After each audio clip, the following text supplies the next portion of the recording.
see, the music is just so soothing. It really sets the tone. Yeah, exactly. Time to wake up. Wake up. Well, hey, welcome back to Mike Cybert Radio. I am your host, and thanks for joining us on this sunny Saturday afternoon impromptu unboxing and chat. Honestly, this whole thing just kind of came together last minute because I got called into work because one of my coworkers is sick, if you know what I mean, and I think that you do. So I found myself with. Yes. Oh, I remember like 3 years ago, I made a joke like, "Oh man, I got coronavirus." Ooh, and then like 6 months later, it became a goddamn pandemic. So I try not to make monkeypox jokes because just in case you get like the black welts on your hands. But no, I found myself with some extra studio time and I've been meaning to do something with Michael Andrews for a while, and we were talking about doing some unboxings. He had some stuff to unbox, and then I do as I do go over to my dude Joe Bot's Twitter, and I saw that he made some bold purchases recently. So I thought we could do like some three unboxing, three furious, and talk about some of the stuff that we bought recently, celebrating commerce, because it's also it's TFCon weekend and none of us are there. So I thought what better way to celebrate TFCon weekend than by doing our own little party here and just hanging out. I have no idea how the stream quality works because apparently I had all the technical issues. My microphone isn't quite working with my headphones, so I'm actually got like this elaborate setup where I've got the webcam, but then also my cell phone. So that's what the fourth square is going on there. But so hopefully everything sounds okay. Everything looks okay. I just know my guests can hear me and I can hear them. So that's good enough for me. Exactly. So that's enough preamble. Let's bring our friends and our guests in, and obviously as we go, chat is open. Whichever platform you're following on, whether it's Facebook, Twitch, YouTube, or Twitter, feel free and jump in the comments and ridicule us and flame us for our impulsive purchase buys, and ask questions. And yeah, we're just gonna hang out for a little bit here, and so yeah, feel free and definitely don't be shy and join us. Michael Andrews, my best good friend, my name brother, the certified young person of the group. You're celebrating an anniversary of a sorts today. Congratulations. Yeah, thank you. It's actually a little belated, but it's a very important one. It's been 11 beautiful years since Dark of the Moon came out, and I just wanted to. No, that is a true fact, but actually the release date of Dark of the Moon coincides with my partner Kate and I getting together. So it is also our 11th anniversary.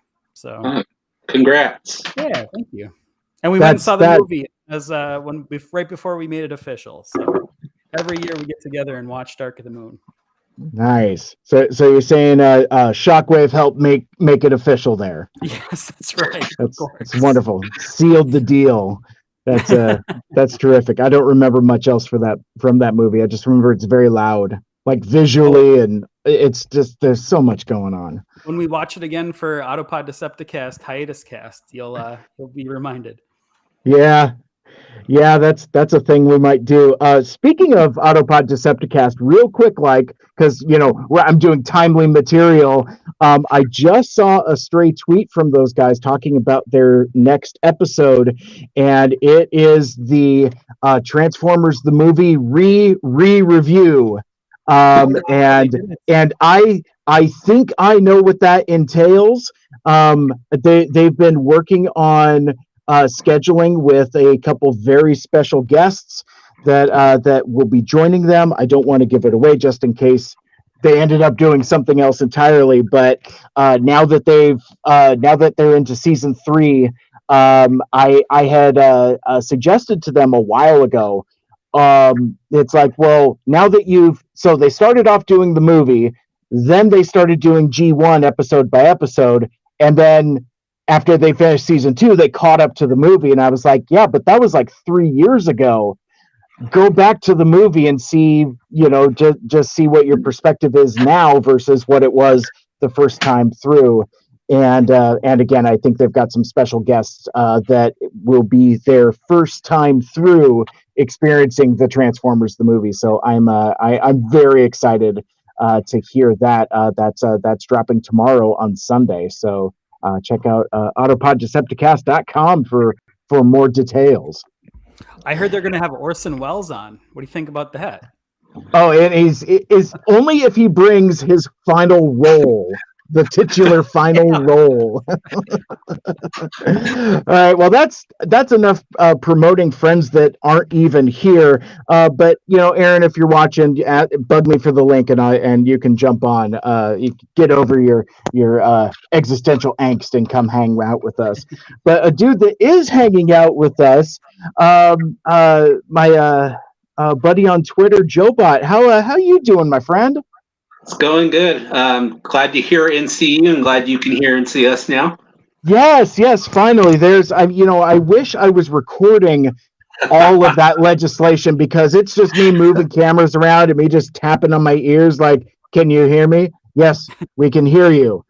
And it turns out it was because I just assume that on these streams, it's always the guest that has the problem. It's like, check your settings. Oh, no, it was all me. It was just all my hardware. My microphone apparently doesn't work. I don't know what's going on there, but yeah, man, this I feel like this particular show we're doing now is a long time coming, because like we did a really, really fun show.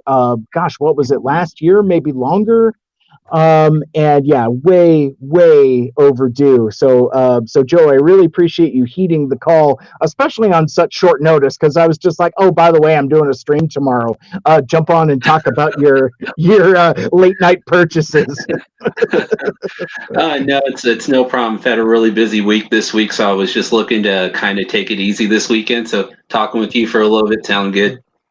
Hell yeah, I love it.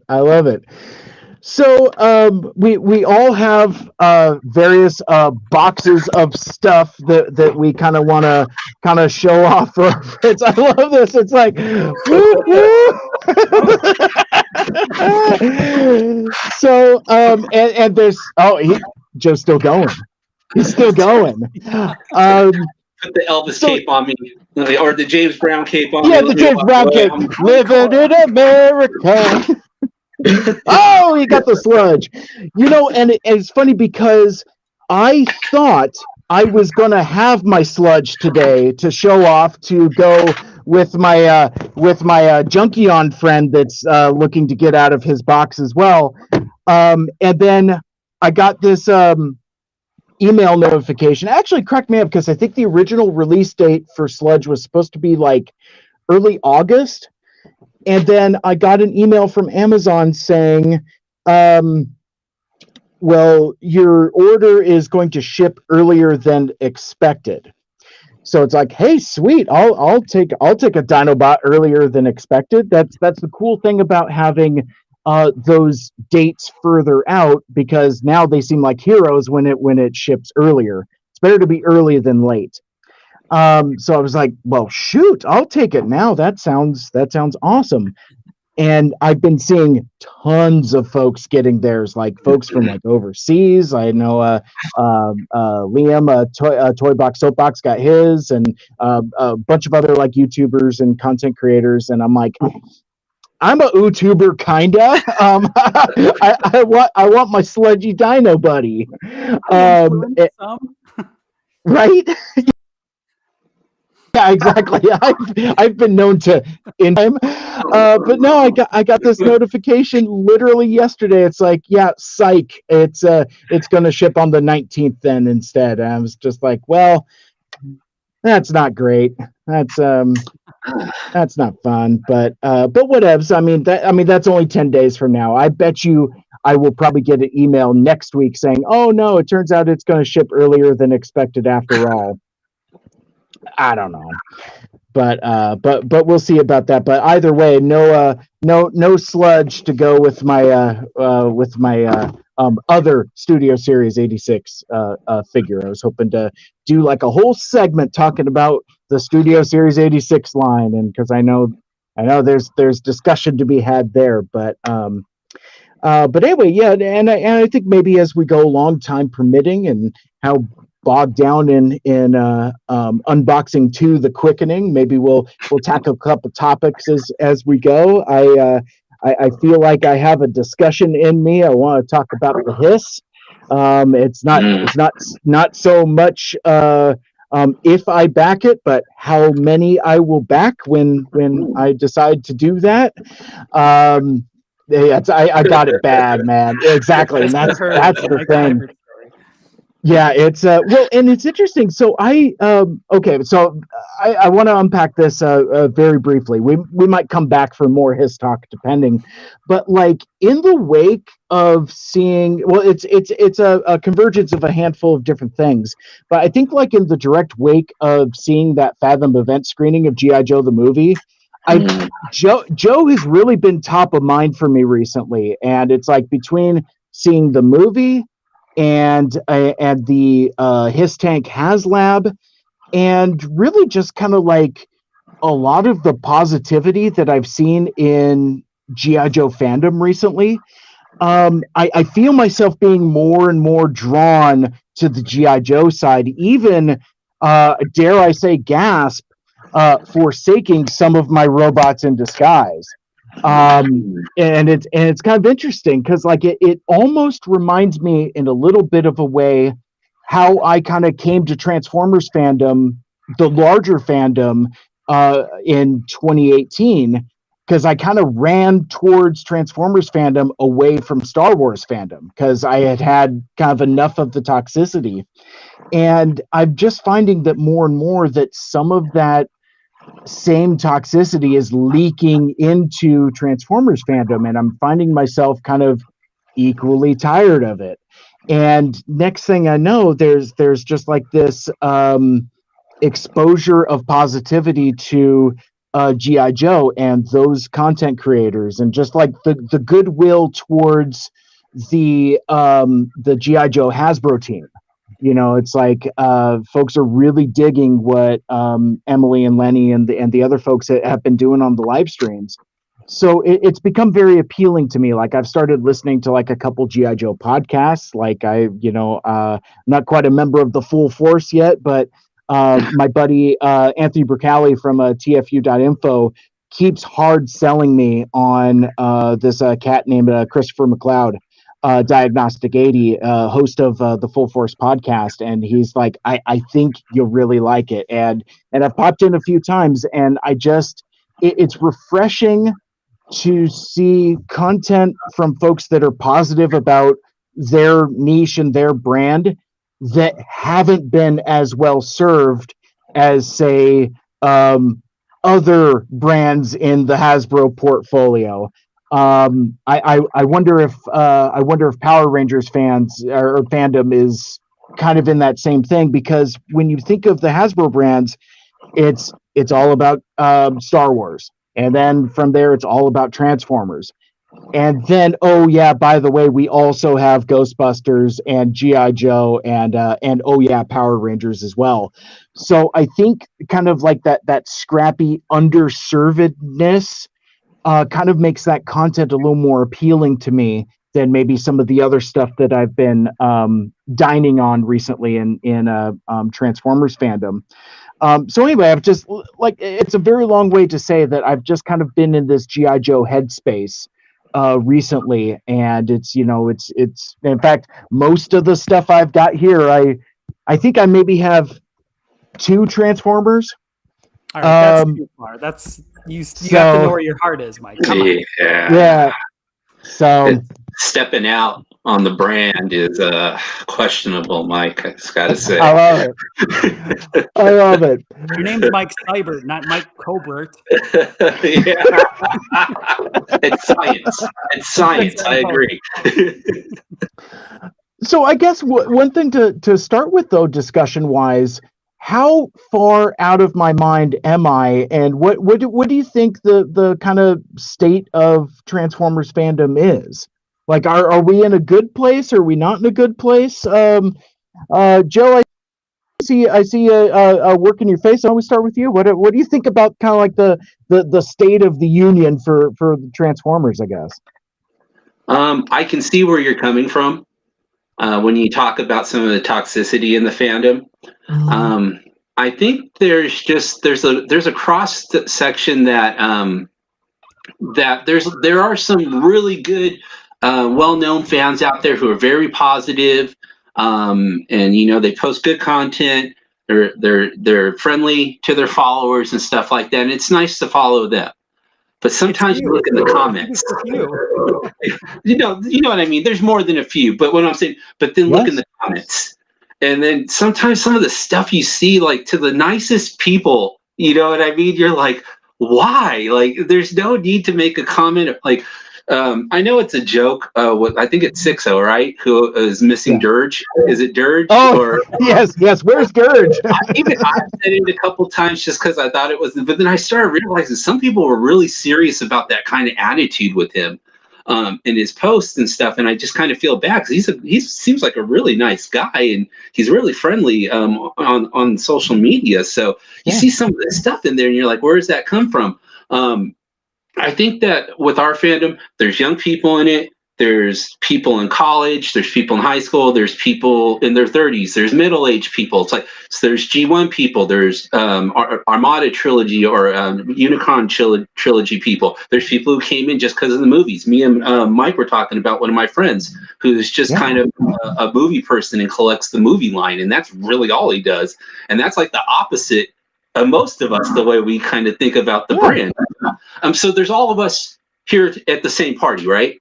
We're all these different people. We all don't hang out in the same cliques, but when we get together for Transformers, most of us tend to get along and get along well. But there are people who are in the group who are kind of toxic, and you see them show up in the middle of like a really nice group of people, and you see this guy is kind of spreading negative stuff, and I think that shows up a little bit more because maybe there's more different kinds of people and that's great, though. I think. For the brand itself, I think it's great to have a mix of people like that. But I think since we welcome all kinds, that means all kinds get in. Sometimes they're not the nicest people, and they get in with the rest of everybody else, and you mistake them for being the majority, or not the majority, but you know what I mean? Maybe more than there really are in the fandom, but you still see them, and it kind of sucks. Yeah, kind of the tip of the spear folks, the vocal minority, the Snyder Bros, if you will, of that. No, I hear you. I hear you. How about you, certified young person? What do you think about the generation of young people? Yes. To kind of piggyback on that, I agree. You have sort of this, like, the vocality, I kind of call it, where like they're not really the majority, but they sure seem like it because they're the ones that are all over Twitter. And I think that it's just it's sort of low hanging fruit, right? To take some of these stabs at the movies and whatnot. I've told this story before, but when I was at my very first TF Con, that's where I kind of found my people, because I found some like movie toys and I was telling my partner about it, and I got really excited about this movie toy, and I had like this outburst of like unfettered, Revenge of the Fallen gasm. And there was like 3 or 4 other people that are like, oh, that was really cool. That was a really cool, good movie. And I really like these toys. And I was like, oh, okay. So it's literally not just me that likes the movies. There are some other humans on this planet that enjoy them. But you don't see them a lot on Twitter. And sometimes I mention like movie stuff on Twitter, but mostly I kind of can't. I'm still a little bit afraid to at some point. So I don't want to take the heat in the comments, to Joe Bott's point. Well, yeah, and especially now, because like it seems like it's still fashionable to dunk on Bayverse fans, and it's just like, Oh yeah, get over it. I don't know. well, you and Ryan Jett from Autopod Decepticast did it for like 6 hours to me when we did Hey, our I movie think I commentary. was pretty fair and judicious. Yeah, I mean, I actually have a lot of affection for that first one. Not so much the ones after that, though. But Oh, you'll that's learn. that You'll that learn. that's where my goodwill ends. But But I did want to add to that too. I think the fact that a lot of discussion over the couple years of COVID certainly was online. So maybe you didn't get that reassurance from going to a convention and finding people that liked the things that you liked. A lot of those people that are kind of talking negatively, that this was kind of their couple years, right? Like everyone had the Yeah. anonymity of social media being the primary, news source, I guess, in a way. yeah, that's a good point. So so since I teased it, and because I get the feeling once we get going, we're not going to come back to it. Are you guys familiar with the HasLab for the Cobra Hiss tank? Yeah. Was it your post where I suggested the 50K Yes. tier? Okay, yeah. Yes, where you get like an actual live snake, Yeah. which I think that would be rad. There's a box here with a bunch of holes in it. And it, it sounds funny when you shake it.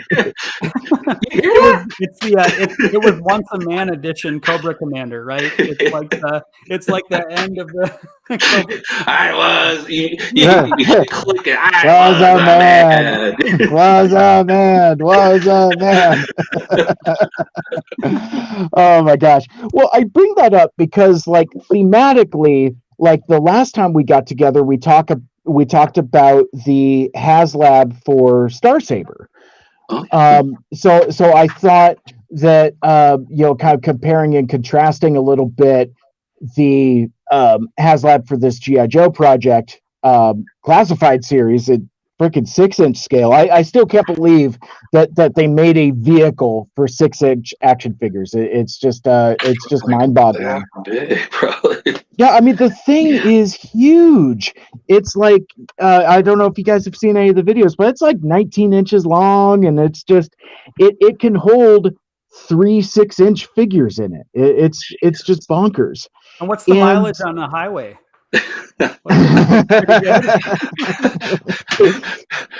Probably pretty good.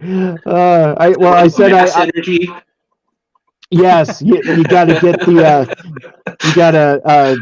the BET and tune in some of the Wendy Williams show and get I've been revisiting the Auto Yo Deceptijo Joe review of Autopod Decepticast, where they were talking about G.I. Joe the movie. I mean, like I said, I mean it's like it's really been occupying my headspace recently.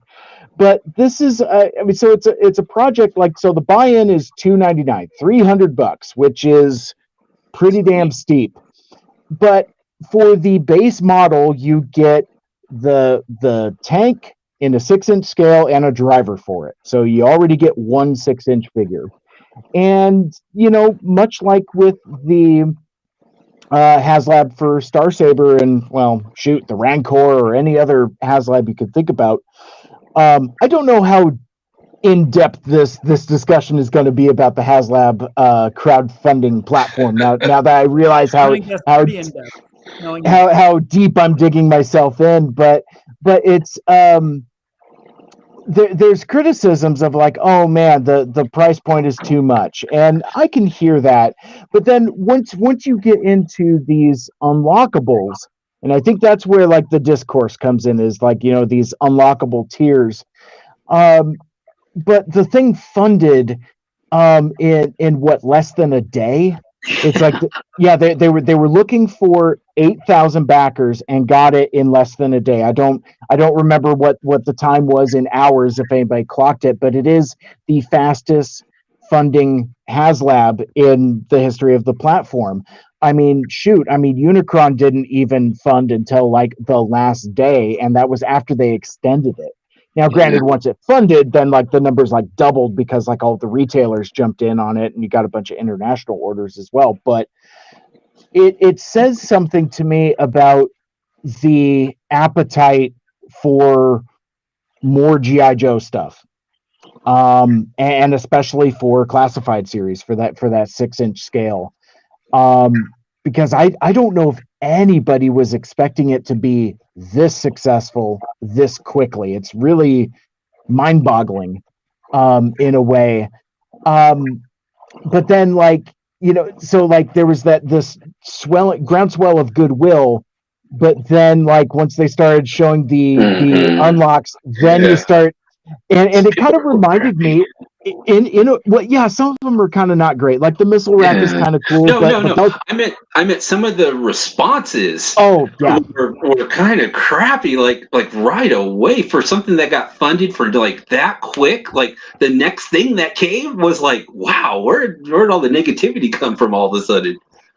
It's so weird, and it reminded me of like Star Wars fans. In a weird way, it's like you guys are being spoiled, entitled Star Wars fans, and now it's to the point where they've. I don't remember if the new unlock has actually. Let me find it now. Let me see if that new Coco has unlocked. Let me see, new tab. Let's see. 15.7. So they're almost there. So they're not. It's a 16. Is what they're going to for the they will certainly get there. So it started off with, it's like a missile rack, and then like a canopy, and then they had like the early bird thing where you get like the tactician. So you already get like 2 figures right off the bat. And it was really with tier 3 that it really got my attention when they announced the Hiss gunner, and the extra like guns and stuff. That's when I was casually interested from start, but I was like, wait a sec, you're throwing in a female troop builder. That's something of interest. There's no female Cobra troopers, and one of the things that I really liked and I was really impressed with Hasbro about is that in all of the social media posts, she's only referred to as the Hiss gunner. So it's not, so there's no gender assignment or anything. In fact, I had to like look at my phone and I was like, wait a sec, are those, is their waist kind of a little narrow? Because I thought it was just another Hiss driver. And I'm like, well, that's kind of dumb. And so then I looked closer and I was like, oh, she's a lady. She's a lady trooper. And, it's one of the cool things about G.I. Joe is their representation and diversity. I mean, it's been part of A Real American Hero from jump. So to have a female trooper that can be a troop builder, and to have it part of this project, and to not make a big deal about it, to like virtue signal and like call attention to it, I'm just like, that really got my attention. I don't know why I thought that was so badass, but I just thought it was really, really cool. But then now you have this new thing where they're like, okay, well, here's a new tier 4 and here's a Cobra Commander figure, which I gotta say, I'm pretty stoked for. That version of Cobra Commander goes with that version of the Hiss tank, so I got nothing to complain about. I mean, my problem will be is since it comes on a retro card back, I probably won't be able to open it. But box collector representation, man.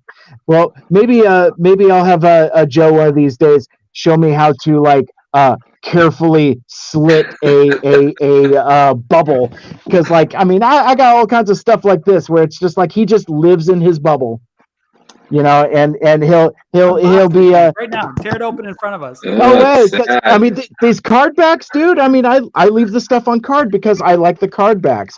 Oh, by the way, that sticker came right off, by the way. There's a little bit of residue on there, but it's not a big deal. Might as well open it now. Shut up. Practically, So I mean, the whole like card back aesthetic is just something that I'm really into for my collection. But it's like, so now people have gone back to being salty about like, oh man, this Cobra Commander is just kind of tacked on, and what else are they going to do now that? Who cares? Because now at this point you are getting 4 figures, and at $25, that's at least $100 worth of just figures. And I don't understand what people. Basically at that point, unlocked items are like free stuff, right? Like, you're really going to complain about the free stuff? You're in for the penny, man. Just enjoy it. Yeah, and I thought $2.99 was reasonable for just the tank and just the driver. And it's like, you want to give me 3 other figures to go with it? Fine. I will say with Star Saber, I think the tiers that were unlocked for that compared to these Joe figures, I think the Joe figures are a lot better.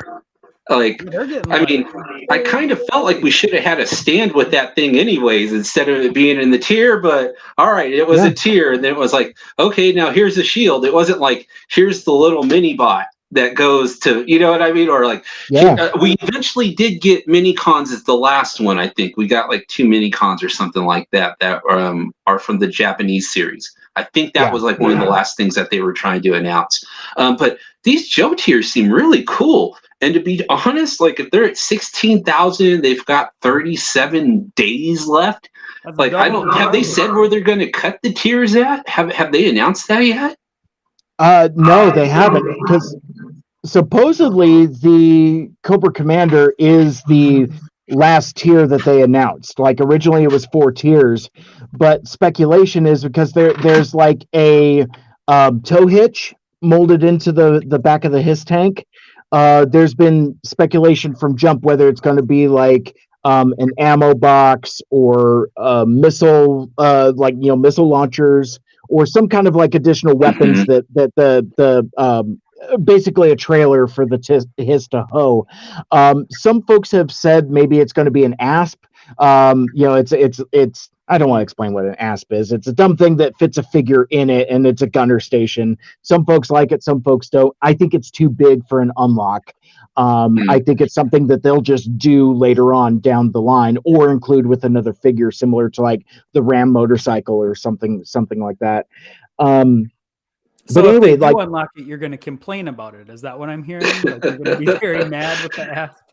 No, in fact, I'm the opposite of mad. In fact, like I said, I was enticed by it because like so I haven't backed any of the HasLab projects, and the reason for that has mostly done with size. Like, I have no use of a Jabba sail barge. Don't care about it. Unicron would be the closest one that I would have come to actually participating in, but at the end of the day, it's just too damn big. And I mean, I don't want to be this guy and like flex or whatever. It's like, I could afford it if I wanted it, but it's like, even after I bought it, it's like, what would I do with it? And then what do? Flip it? Because you've already paid for shipping from Hasbro. If you sell it, you're on the hook for shipping on that side, and that probably costs like another $100 to ship. So I was actually wondering what the retail, or what, not the retail now, but like what did Unicron fund for at the time? Like, what was the out of pocket for someone who bought Unicron from HasLab? I think it was about $550 or something like that. In the end, $600. I have it up. I have one. I think it was like $600 or something like that. Yeah, it was either into frame like a crashing meteor. All of a sudden, is it like right above you? Marvelous! Look, it's Unicron. It's actually up there. It's so heavy though. It's on its stand, and it's got 4 points on the stand, and the stand is on level ground, and it's like, it would have to take something crazy for that thing to come down. Although I did take it down when they were working on the windows. I brought it down. Yeah. That's the first time I've seen it up close for a while. And it's nice. But I felt like that with the barge. I feel like that was the Thunder tank that Super 7 did for Thundercats. I'm actually really into that series right now. I've got like 2 figures probably from Big Bad in there. that are Thundercat Nice. ones. But that thing was huge, and I was like, okay, where am I going to display that?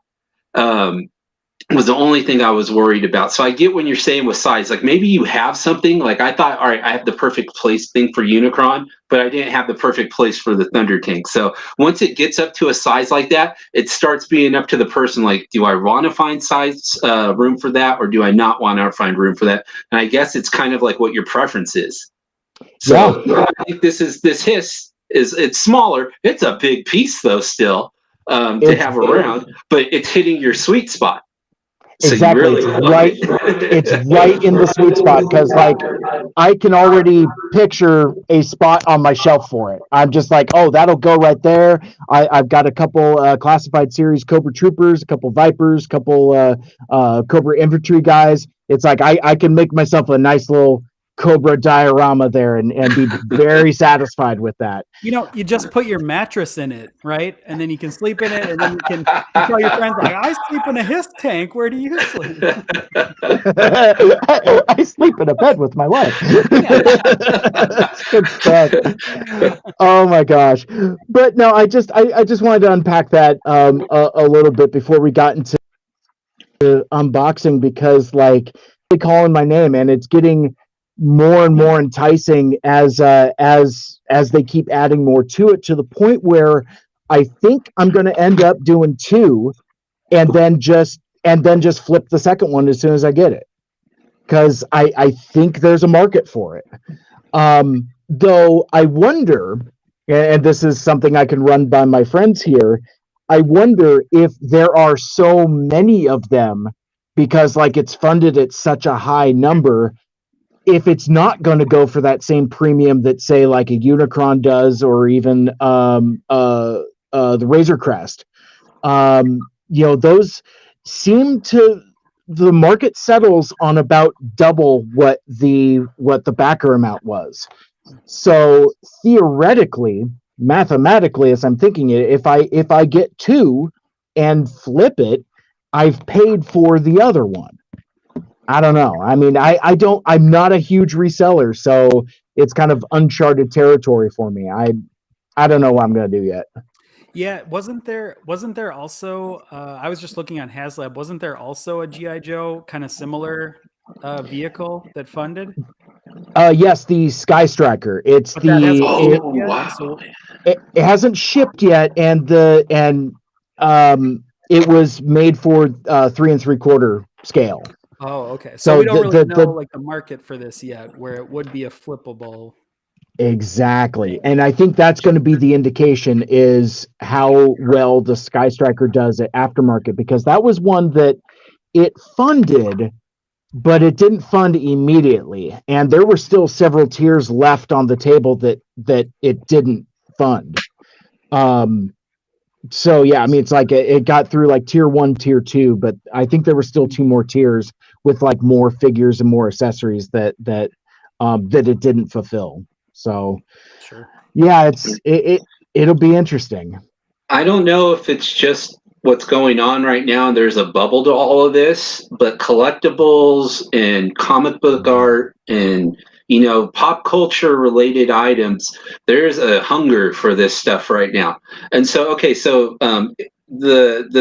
is a crowdfunding project, so that's eventually the availability of it's going to stop, and there's going to be a limited quantity of this in the world, and there's going to keep on being people who want to buy this stuff even afterwards. Maybe it was some that's kind of ties into some of my purchases recently. Maybe they were out of work at the time, or they weren't able to buy the thing when it was out at the time, but now things are back to normal, and it's like, okay, I'm going to go get caught up now. There's people like that. There's new people into the hobby who are getting into it. Like maybe, I have a friend who's into the toys, but he's not really into everything, but he kind of got into it. Like, it's kind of like what we hope. They go see a movie. They remember what they liked before when they were younger. Then they go search it out.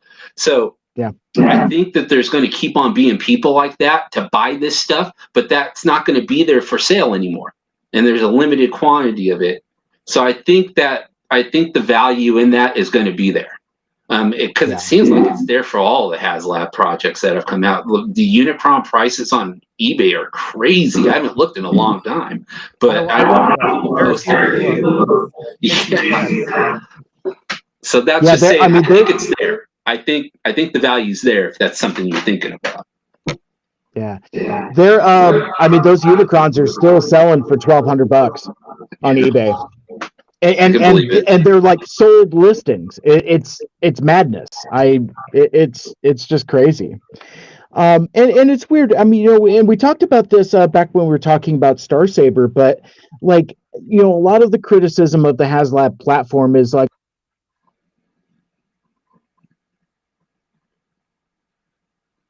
Lost you, Mike. Lost you, Mike. He censored himself. There was too much swearing. Yeah, it was too provocative, too hot for TV. Can you hear me now? Yep. All right, that'll be available on the Mike Seibert After Dark podcast coming up in August. You can subscribe now, or wait for his OnlyFans to open up in September. My OnlyFans, my God. Oh man. I posted a picture recently where like it was before I went to go see G.I. Joe the movie. I'm like, yeah, if I could Cobra shirt. And somebody who I have no connection to, it's like, oh man, rock that DILF aesthetic. And I'm just like, oh no. So I'm just saying, when I inevitably open a OnlyFans, the demand will be there. Maybe I'll use that to put myself through dental school or fund another his tank. I don't know. Yeah. But the thing, like, I don't know, and let me know what you guys think about this. But like, I think of HasLab not so much as a true like crowdfunding source, in the way that you think of like Kickstarters for independents, as it is more a purchase on demand type of thing, where it's like it's a higher ticket item, probably won't sell at retail, smaller batch, and because I mean, like, I buy a lot of stuff from like smaller makers and small batch creators, so to me this feels like that's an extension of that. What do you guys think? I agree with it. I mean, it kind of sounds like we were that close. I think it's really like a made-to-order thing, but they're telling you, like, we're not going to consider it until you get to here. It's not like, hey, we really want to make this thing like a crowdfunding project, and we put our heart and soul into this thing, and we really need 5,000 of you to pitch in because we really want to get this made. That seems like crowdfunding to me. This is more like, we're not going to think about it unless 8 of you dummies speak up, or 8,000 of you dummies speak up and tell us you want this, and we'll start making it. You know what I mean? That's what it feels like. But the Hasbro people have been great. All the videos, all the announcements, that's just me, my sarcasm right there. But I'll say they've been great. But I feel like the company is saying that, like, we're not going to move until we know that you guys are in too. It's certainly not like funding an indie movie or something, right? But it is sort of cool that there's sort of like this transparency of like, here's an exclusive. Like you've already been considering, like, there's so few of this per box. This is like going out and saying, like, this is exclusive. This is a rarity. This will be like a one of a kind thing. So I kind of like that aspect of it. Yeah, I'm glad they do it. I'm making fun of the way about the way they're going to go about it, but I'm glad that these things are out there. I'm glad people can vote with their money to get these things. I feel sorry for Cookie Monster people or whatever, or a Rancor people. Or the Rancor. Rancor. Hey, that's the joke that's been going around. Is that the 30K tier? Is the Cobra Rancor? Yes, I've seen that one. Or like, or it's a bag of bones and a cardboard backdrop.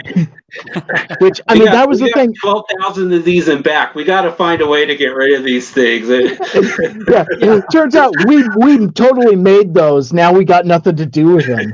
Yeah, but again, sorry to bring up one more thing, but I also like a little bit. I think I brought this up when we were talking about Star Saber too, but I like that they know exactly how many to make, and there's not going to be this like landfill of Unicron figures in the middle of the ocean somewhere in like 10 years, right? Like, well, there will, but there won't be as many.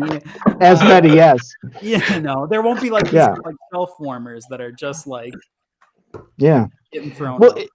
It's the thing you said at the time. It's like there's less waste. It's less wasteful doing it like this. And I think the problem is contextualizing it as a crowdfunder. I think that's what is putting some folks off. And if it was something to where they said more, hey, this is like an on-demand thing, but we need a minimum of this many, use the same structure that they're doing now.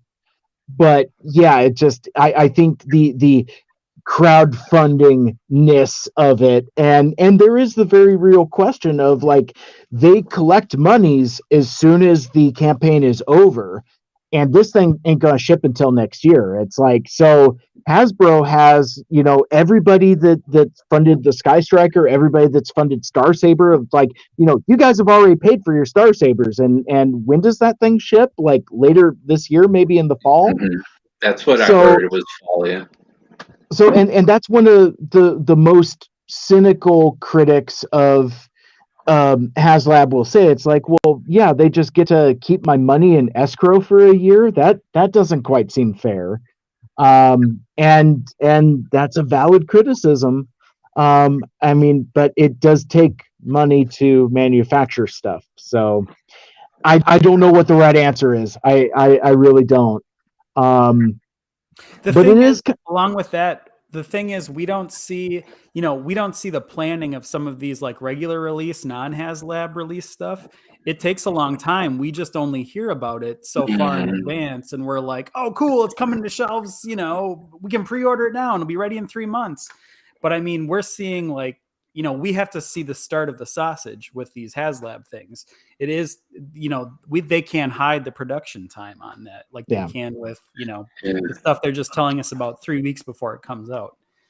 That's a good point. Yeah. No, that's a terrific point. I appreciate that insight. I'm always trying to defend the toy makers. Yeah, man. Hey man, I've been criticized on Twitter before for being a Hasbro, so whatever. Exactly. That's kind of my response too. That the classic eye roll.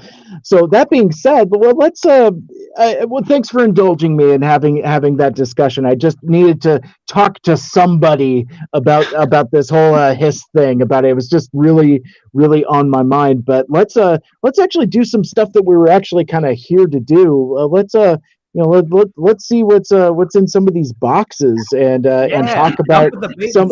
Let's open some. Exactly. Yes. All right. So Michael Andrews, I see you already over there. Looks like Joe needs to go refresh his beverage. So while he's doing that, let's see what you got. What you want to talk about? Well, I was wondering, should we do it like where we each open one at a time, or how many do we have to open here? I feel like there should be some Christmas Day.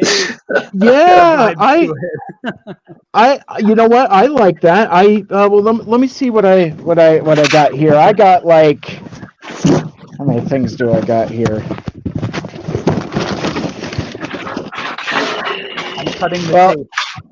Yeah, I got at least 4 things I could talk about, but I also have like other stuff also that I have no shortage of stuff to talk about. I just need to get a pair of scissors. Oh, here, you can use mine.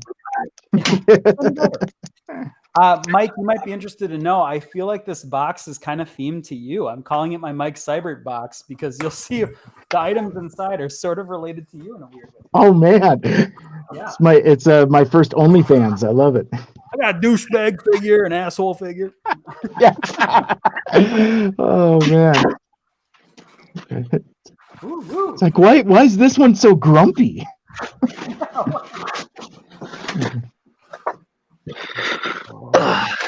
I forgot. It's been so long. It took a long time between like the Hasbro Pulse sale and the delivery that it's like, this is really a Christmas morning situation. It really is. I mean, my stuff came in 3 different shipments, and the last of which I just got like 2-3 days ago. That's the one I posted on Twitter, like that got seemingly like ran over by a forklift or something. It's but fortunately the precious toys within were protected.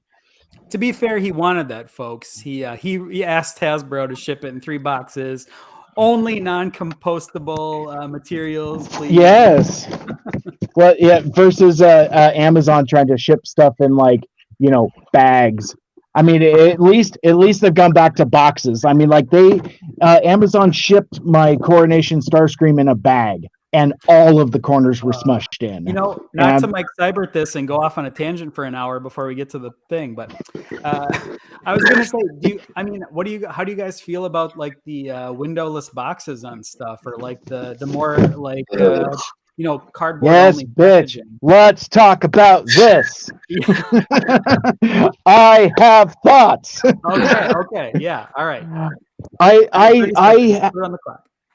Okay, so I'm very torn and I'm very mixed because I'm all about saving the earth.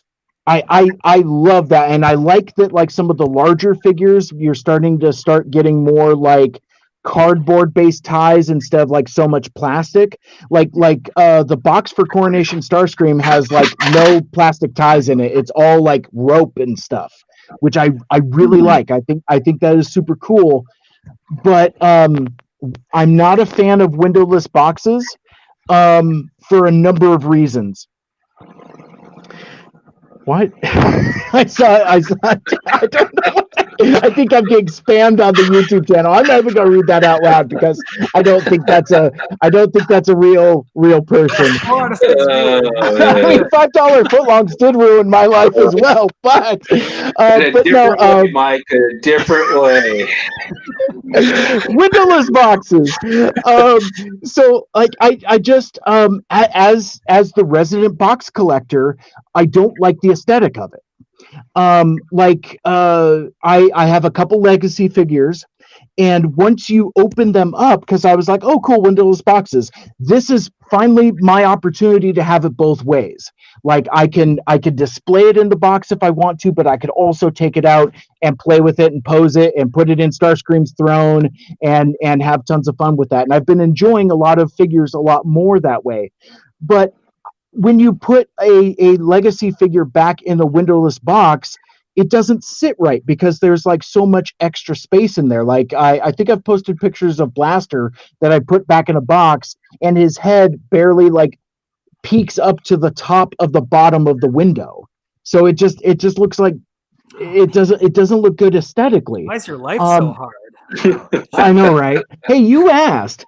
Also, I think with like some of the smaller figures, we see an uptick in theft of core class figures because you could just snitch it right out of there. I have heard on a number of different channels in a number of different places that open window boxes apparently are more enticing to kids, which that's a good reminder for us that this is supposed to be a toy line for children. That's what is being said. I don't know if that's what we're doing or not. But the thing that has got me so amped up about it though is that it creates aesthetic mismatches within a collection. So like now, my whole Studio Series 86 collection is screwed. Or is it? I figured out a way around it. So what I did, in fact, actually, I'm going to see if I can share a screen here for folks that might not be familiar with the Studio Series Shrine that I have. So all of these have been opened. I've played with all of them, but I display them in the box, with like the poster and all of that, and it looks really cool. So once they started changing the box style, where like Perceptor came in a smaller deluxe box, and Coronation Starscream came in a windowless box, I realized I was in for some rough sledding. So what I decided to do, instead of adding to the shrine, it's like, oh, well, this is just the first 10 figures. So anything besides that, like I can leave this shrine as is, and it's all sequentially numbered 1 through 10. But like from Perceptor on, yeah, I could just throw them on a different shelf and it's fine. I figured out how to square that circle so that my collection isn't all screwed up. But yeah, so like I remember when I bought Kingdom Rodimus Prime. I got a really good deal on him, like some Amazon flash sale or whatever. And I opened up the Amazon box and I showed it to my wife, and she's like, "What is this?" And she's like, "Is it a book? Is it a puzzle? Is it a game? What is it?" And I'm like, "Oh, turn it over." And then you see the pictures of the art. I think like windowless boxes for action figures don't look like action figures. That I mean, like and I'm a fan of packaging art. I mean, obviously that's kind of what I've built my collection around, is appreciation for card art and box art and stuff like that. So like I feel like windowless boxes make it to where you're just displaying a box. It's like they're without any representation of the figure inside. I don't like it. I don't like it. But that's me as a box collector. So it's like it's really trying to truly force my hand and say, well, hey, you want to collect boxes? Here's literally a box where you can't even see the toy. And I'm like, but I want to look at the toy. Like, to me, this is like a complete package. Windowless boxes aren't. I don't know. That's kind of a little bit of my rant. Joebot, what do you think? While you were talking, it kind of was hitting something with me, and I looked at it, and I was looking at sludge, and I finally kind of crystallized it in my head. They remind me of model kits in the closed box. Yeah. I was trying to think. It kind of reminds me of something like it's not a toy, but it's cool looking, but it's not like a you know what I mean? And going along with what you said, Mike, as you were saying it, it kind of made sense for me. I get what you're saying on it. I guess that's the curse of being an in-package person. Because I just have my three out next. My three will be out next to each other on the shelves on my 86 shelf. So I haven't really considered it that much. The thing I hate about it, there's two things. One is I think, damn, is this name Pia or Poe or how do you say it correctly? The YouTube reviewer. Oh, jeez. Pew, maybe like pew, maybe or something like that. I can't get the exact pronunciation of it right. But anyways, he took a picture where he pulled out Starscream and he put like a Sprite and he put like something else next to it, and it was making fun of it. But that type of shit happens. You guys, you see this type of stuff on the shelves. Like you'll walk by and you're like, I shared a picture where somebody put a Savage He-Man and Orko back in. It was like some anatomy figure and a paper mache Orko, like that they put back in. People do that stuff, and then you look at a closed box like this. I can see stuff like that happening a lot. I mean, maybe not a lot, but I can see it happening, and it would suck to have that happen to you. So I would hate Legacy Skids inside of a Legacy Prime RC. And I thought that was weird because I feel like, why would you return a Prime RC? Why would you return a Skids to get a Prime RC? I don't know. The logic wasn't there. Yeah, there's one more thing about that I just want to say before I get about, and it was when I was buying, I was looking for the red toys. Like Mike, I think I've seen you show some interest in those. We've even talked about it a little bit on Twitter, but the thing about those toys, the paint apps suck on a lot of them. Like the eye will be painted on the side of the head. The red racing stripe that goes down the arm goes like behind the arm and on top of the shoulder, kind of. So that happens. If I'm getting I will never buy a closed box red toy. So if those things ever go closed box, I'm done with the line, because you have to sit there in the store and look. And I'm not some. I mean, if you want a perfect, pristine one, okay, that's your prerogative. I don't need it that perfect. If it has like a little flaw here and there, okay, I'll still get it. but with that stuff, it's bad. So if you get a closed box one of those, you're just rolling the dice. Yeah. And that's where we're going line wide with that scale. It's gonna be Red, it's gonna be Marvel Legends, it's gonna be Star Wars Black Series. They're all gonna be in closed boxes, and I don't know how to feel about that, because I think Joe, I think you nailed it right on the head in that they're not toys anymore, they're models. In the box like that, it kind of feels like it. But model people have had their stuff like that for ages. You know what I mean? And they it's kind of like the industry norm from them. So I can see it just eventually becoming the industry norm for us. But I mean, if I got a bad one, I'd return it. I've done stuff where I've gone back to Target and said, "Oh, I think you guys may have seen. I had a Scorponok from Walmart, where I put up the claws where it was 2 right claws. So one of the jutting out that way, and I was like, quality control. And I put a picture up about it. I took it back to Walmart and I was like, I need another one. This was assembled wrong. And the lady didn't even blink. So I'm willing to do stuff like that. But man, that just sucks to think that you're gonna have to roll the dice on stuff like that. And sometimes you're gonna get a bad one, and are you gonna keep it or you're gonna try to exchange it? Mm-hmm. Yeah. So Michael Andrews, you brought up the topic of what are your thoughts? I have strong thoughts on it, but it was really interesting hearing you both guys make a similar point, because Mike, you said, you're like, I want to see the toy, and you were saying it from a guy who keeps your stuff in box, and I was like, oh God, grow up. Sure. And then JoeBot, I know you open your toys, and you said, I want to see my toy because you want to make sure the paint apps are right, and I was like, oh, that's actually a good point. So kind of changed my mind a little bit. You're both saying the same thing, but for different reasons. But that's a good point. You want to see the toy. You want to see what you're buying. But I hate plastic.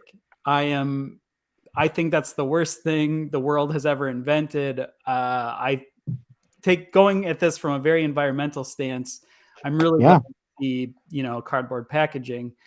And I'll tell you this from a different standpoint of a price point. I worked in packaging industry for about a year, and I know it's very expensive to make those plastic molds. We talk about only using, I'm on Twitter, I'm a big on the hound mold getting reused as detritus. It's really, you should get some money out of those molds, because it takes a lot to make the toy mold, but it also takes a lot to make a vacuum sealed plastic mold too. They have to design the thing, like you were saying, Mike, to fit around the toy. You kind of need, that's actually quite a bit of an expense. So I think if you're not going to go to it from the environmental stance, it might in the future keep the price down if we can avoid those. But I grew up in the 90s. I have that nostalgia feeling from opening the blistered toy. So it's tough, but it will keep the price down in the long run. Well, and you look at something like this. I mean, look at the amount of plastic that's in this guy. I'm for you, if you're listening on the podcast, it's the Snake Eyes and Timber Alpha Commandos set, and all it is it's just a big plastic box. So for my collection aesthetic, I love this, because it's you see everything in the toy. It's this displays handsomely on my shelf. I love it. And then I could just open up the flap at the bottom and then take the actually I think I opened this one at the top. Anyway, it doesn't matter. But I take it out, mess around with the figures, put them back in the box. But anyway, so I think that the other thing that would be cool with new style packaging is a reduction of box size as well. Those legacy boxes for Voyager class figures or even deluxe class figures are just too damn big. It would be neat for me, I guess, to square all of this is if you make a windowless box that fits the figure. That way you can take it out and then put it back in. I think that would solve some problems. Whip the next guy that says windowless box. What are you doing? That is the whole time I've heard that. You never heard that before? No, I have. I just didn't. I have never heard it 15 times in the last 10 minutes. But I think part of it has to do with marketing, though. It's just kind of like with the way people are about a bag of chips, how they complain that there's air in there and there's not as much chips in them. There's not as much toy in my box. Even if it's a smaller box, it feels like I'm not getting as much box as these other toys for what I'm spending right here.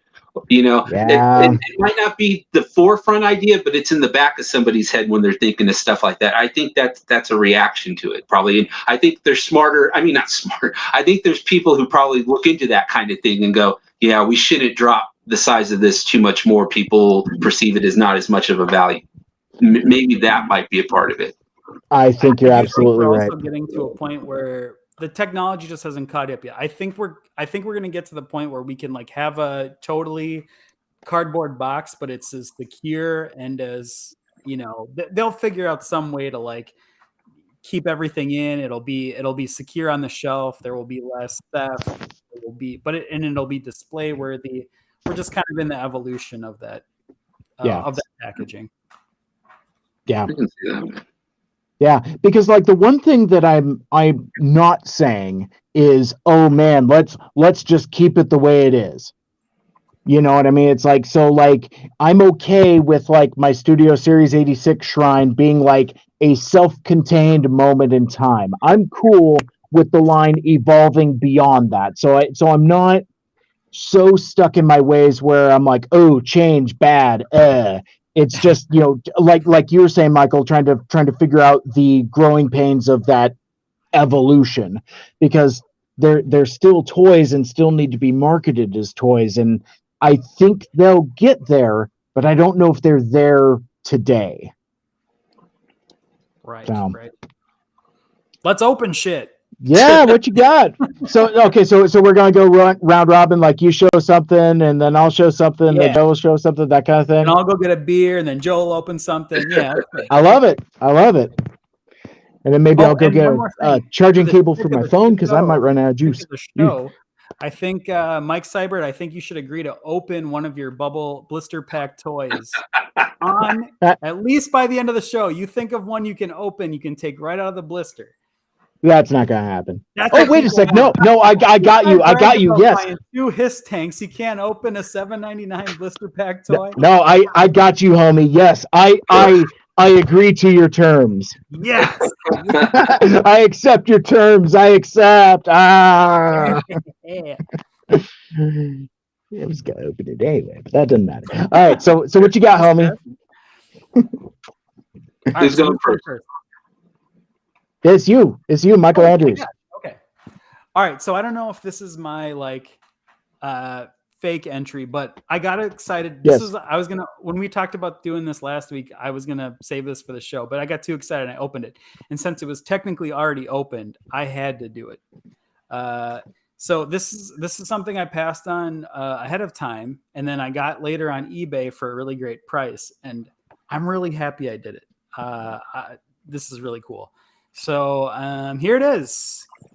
It's pipes. Oh, got yourself a pipes. Yeah. Very cool. There's no unboxing here because it's unboxed, but that's fine. I also have Huffer, but I like this mold way more. And I will also say a little personal note. I can't prove it for sure, but I'm 98% sure this was my very first G1 transformer ever. It was pipes. All right. I still have the original one. It's missing its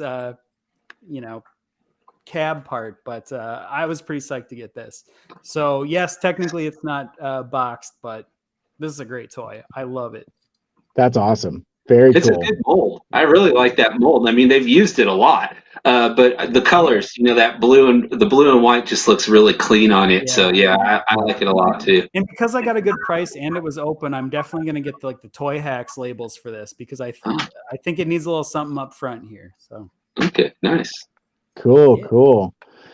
All right. Well, I guess I will go next. I mean, everybody's seen all this stuff. I did that in a previous live stream. So I don't need to show that off, but basically, like, so I kind of went bonkers with the Hasbro sale. I was like, oh, I'm just going to buy a bunch of stuff. So anyway, they shipped it to me in 3 shipments, and the last of which came in this box, which I'll show off here. But I'm gonna dig deep into the box. I'm gonna dig deep and see what we got. They ship you one thing in that box. Yeah, right. Get some of this paper out of here. Drum roll. Paper out of Oh no, I'm gonna start lame and build to the good stuff. I'm gonna start with I got myself a T-shirt, and it's like that. Well, that's not very exciting.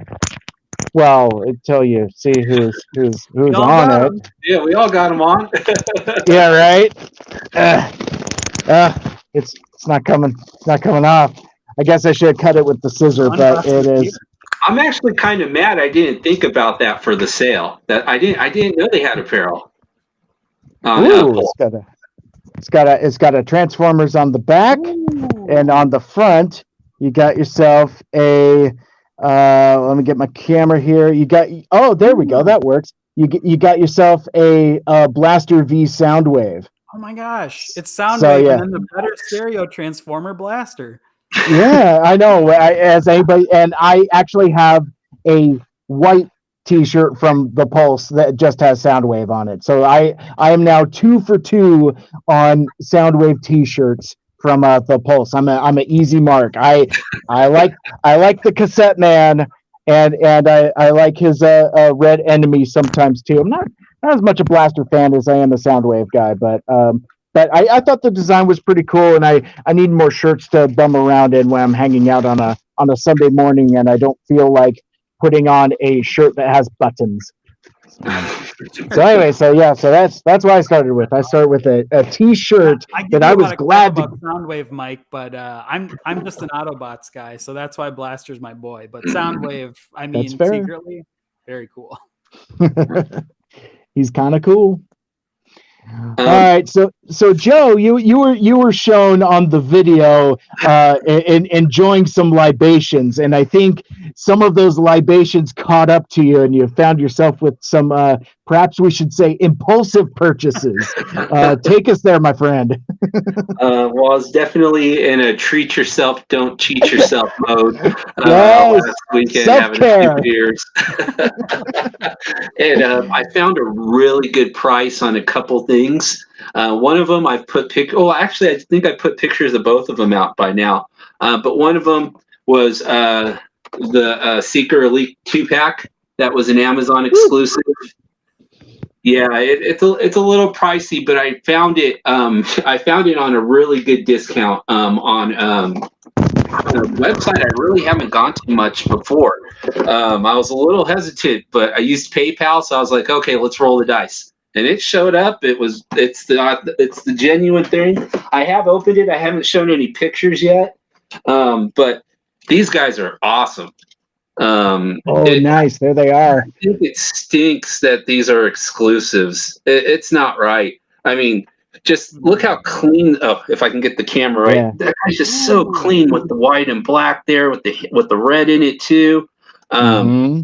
Dirge looks great. He's got the little wing skirt things going on him too, right there. So he's like the G1 version of it too.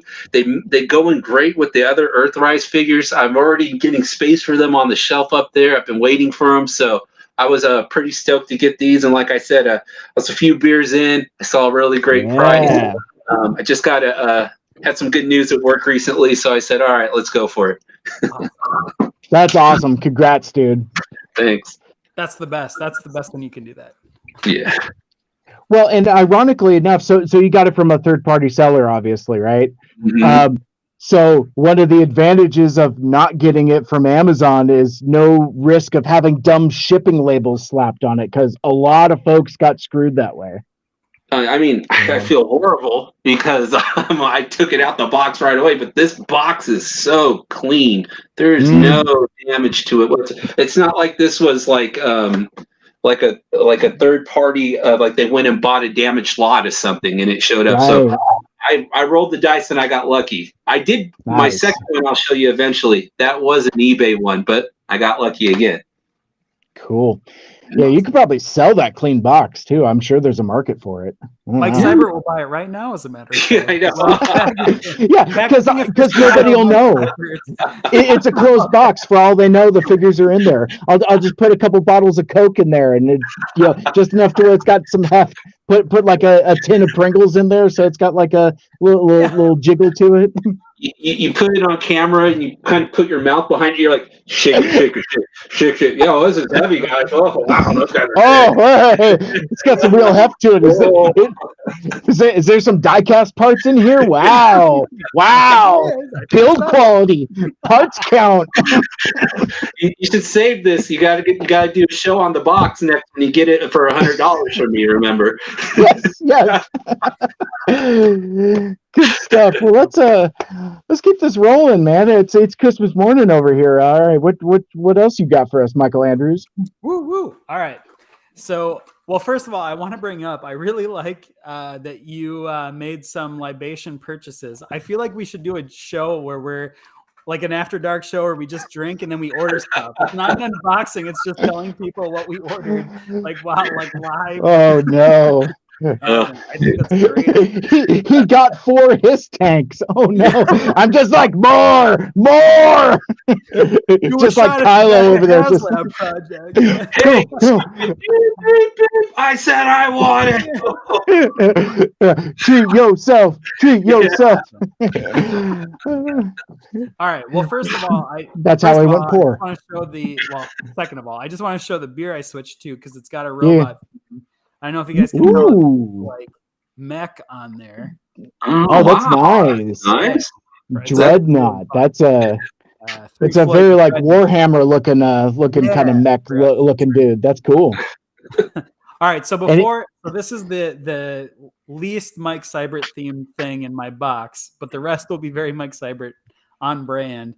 But this one, I was like, I wanted this. I had this in my cart and took it out of my cart so many times. I was very excited for it, and then just like I can't do it, but I had to get it the last second. So for the Hasbro Pulse sale, I got Iguanus.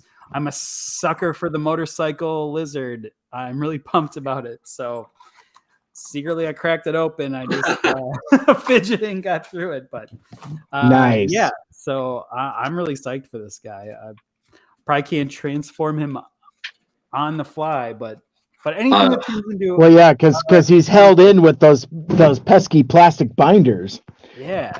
You know what? I think I actually hate packaging now. That's cardboard. I think I just want the plastic stuff. My mind live on the show. Ooh, to get that pop. Oh yeah, he's just so. Oh, cool. Hey, look at him. You know, I'm not a big fan of motorcycles like in real life. But I just think the 2 wheels behind, like anytime you have that aesthetic of like the angel wings, but they're wheels, like I just think that's so cool. That's dope. Man. How do we do it? Yeah. The new RC has that too. With wheel wing things. You should look at that one. It's a pretty looking toy. Yeah, I'm really sad I didn't but I didn't buy the Prime RC Legacy figure. I'm kind of debating that. If I find it out in the wild, I'll get it. But I really should have put my money where my mouth is on that one because I love Prime. Prime's like my thing. Yeah, I think it needs more attention. I am a sucker for anything as wings. Like my very favorite Transformers things is door wings on cars. Yeah. But the motorcycle angel wings that is a close second. That is. That's cool stuff. Other things as wings, I think that's one of my very favorite Transformers thing. So it's to me. Okay, very good. So we're gonna reach back into the box here, and I'll go pull out. There's 2 other things in the box there. So, I've talked so much GI Joe, it would be a crime to not show off one of my new favorite GI Joe figures. I got myself the Prophet Director Destro, aka the Pimp Daddy Destro. And again, for box collectors here, again, look at that the gold foil on the box. That is that's just prime. But this guy, you may have seen some photographs I may have put out on twitter.com.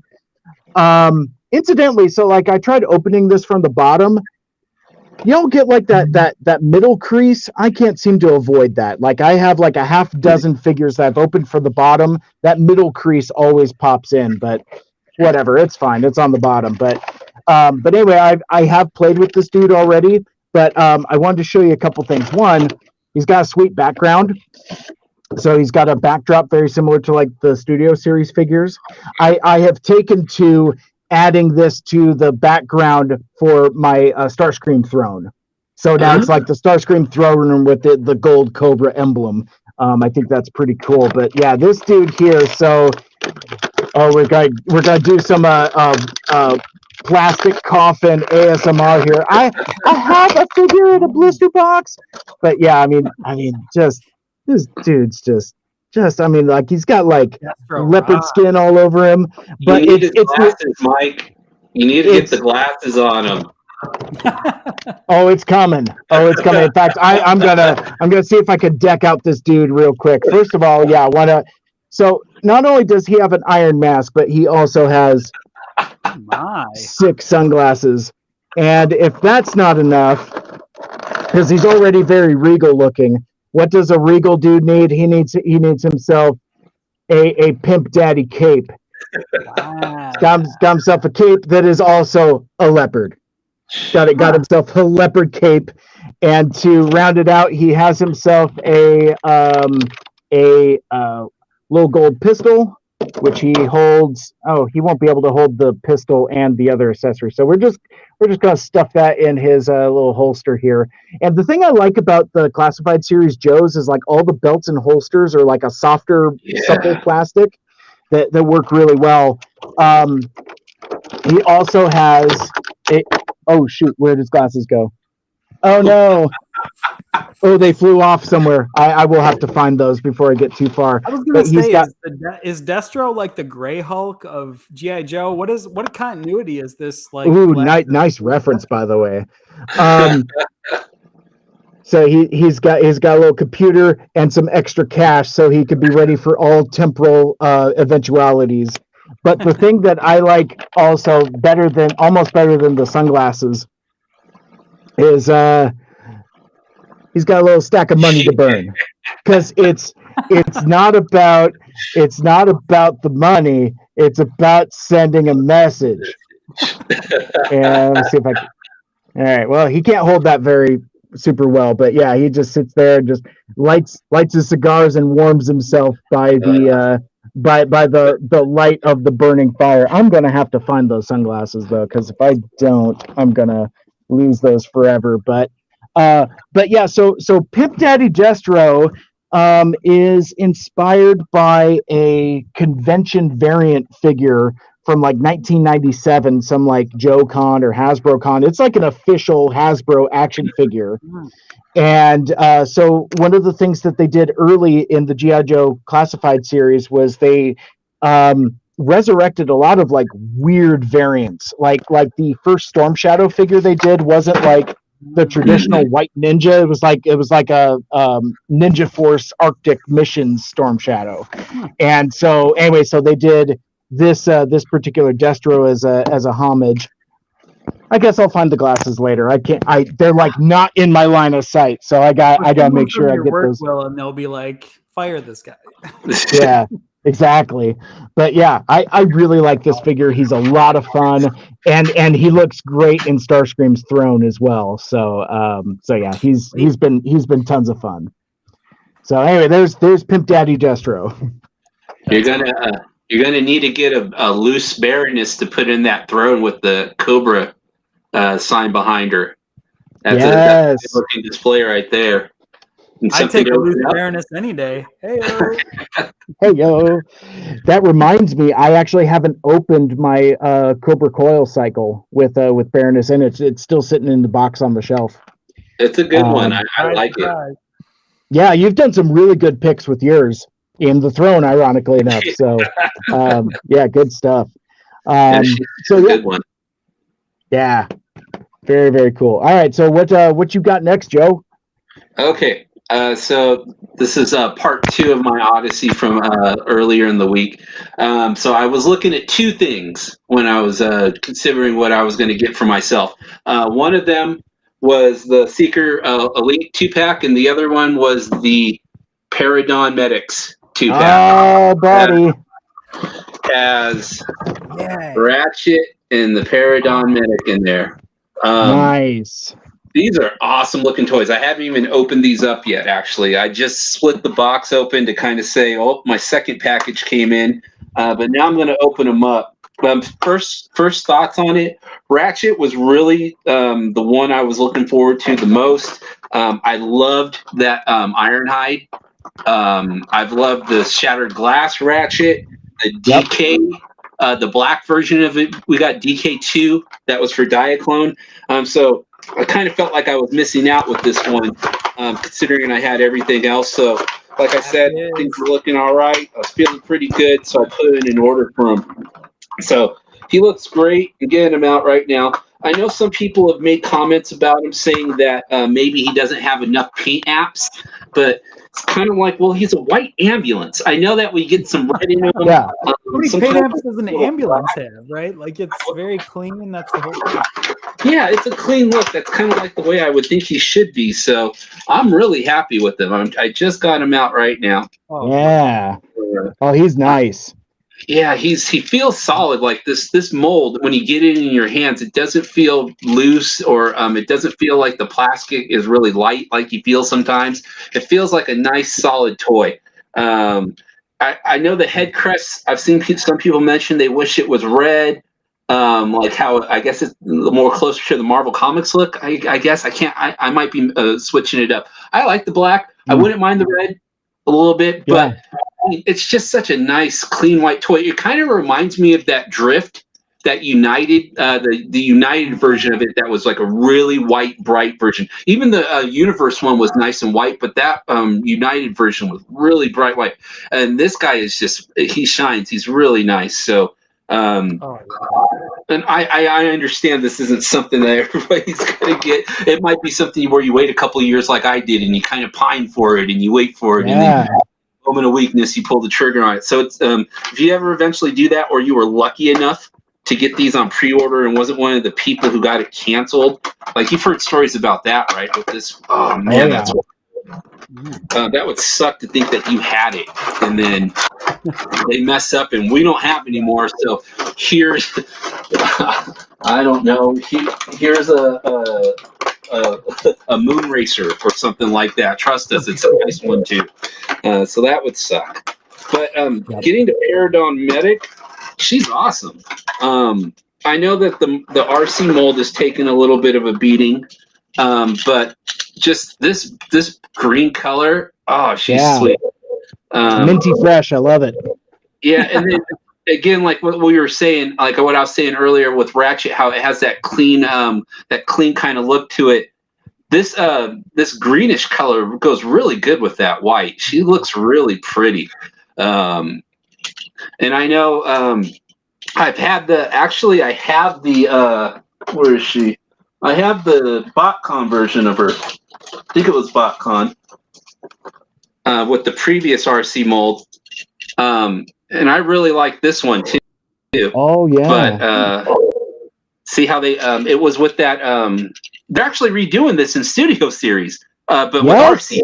Yeah. So this is what I've had for a long time, and I really liked it. So I was kind of holding off, thinking, well, maybe I'll find Ratchet by himself eventually, but I pulled the trigger. It's just so nice of a set. So I got really lucky. Yeah, that one is a little more spearmint. The new one's a little more wintergreen. Wintergreen, yeah, exactly. That's exactly what I was thinking. Peppermint. Wintergreen is pretty cool. Yeah, so that's really awesome. Nice set. I'm really glad I got it. My secret love is Ratchet. Like, if people kind of know me as like the hotshot guy or like the Ultra Magnus guy, but I secretly have a very large collection of Ratchet. I think Ratchet is so cool. Such a great look. Mike, Ratchet was one of my first G1 toys. You know how you're talking about pipes? Yeah. Kind of has that little Prowl. I didn't have the toy, but I had. I won't get into it too much, but getting Ratchet toys. Every time I get one, I'm always brought back to that birthday party when I open it. I was like, "Oh, a Transformer!" So cool. Like Yeah. you remember when you, just getting a Transformer for your birthday was always awesome when I was younger. So getting that. Another one of my first Transformers I remember getting, it wasn't Ratchet, but it was what is the Protectobot ambulance? First aid. First aid. That was also one of my very first Transformers. I remember playing with that a lot. So I think that's why I have sort of a connection to Ratchet now. But I also didn't understand, because I didn't have the whole bot. I didn't understand why like his head came down, because that was like, take the arm. But I was like, this is a weird action feature. I don't know how that helps anybody. That's funny. That's great. Just real quick, funny story about that. My Protect bots went down in a blaze of glory on the 4th of July. Late day. My uncle had introduced me to firecrackers for the first time. So we were looking for cans and things like that to blow up with these firecrackers. And then I had these toys that I was kind of beginning to grow out of. And fortunately, the Protect bots were there that day, and they went down in battle. But, I salute them. First aid keeps a warm spot in my heart, too. That is a very ironic set of Transformers to explode in a fire emergency. The ambulance, the fire truck. Protect this. Yeah. It's like you could protect others, but you couldn't protect yourself. It's a real Obi-Wan meme there. It's like you could roast others, but you couldn't save yourself from being roasted. Oh man, Uncle Owen had it coming. That's all I'm saying. No. All right. So Michael Andrews, it's your turn next. But while you're doing that, I'm going to excuse myself for a hot sec. I need to get a charger cable for my phone, or I'm going to run out of juice. So talk amongst yourselves for a moment. I shall return. Is it really my turn, or I don't know? All right, so let's see what we got here.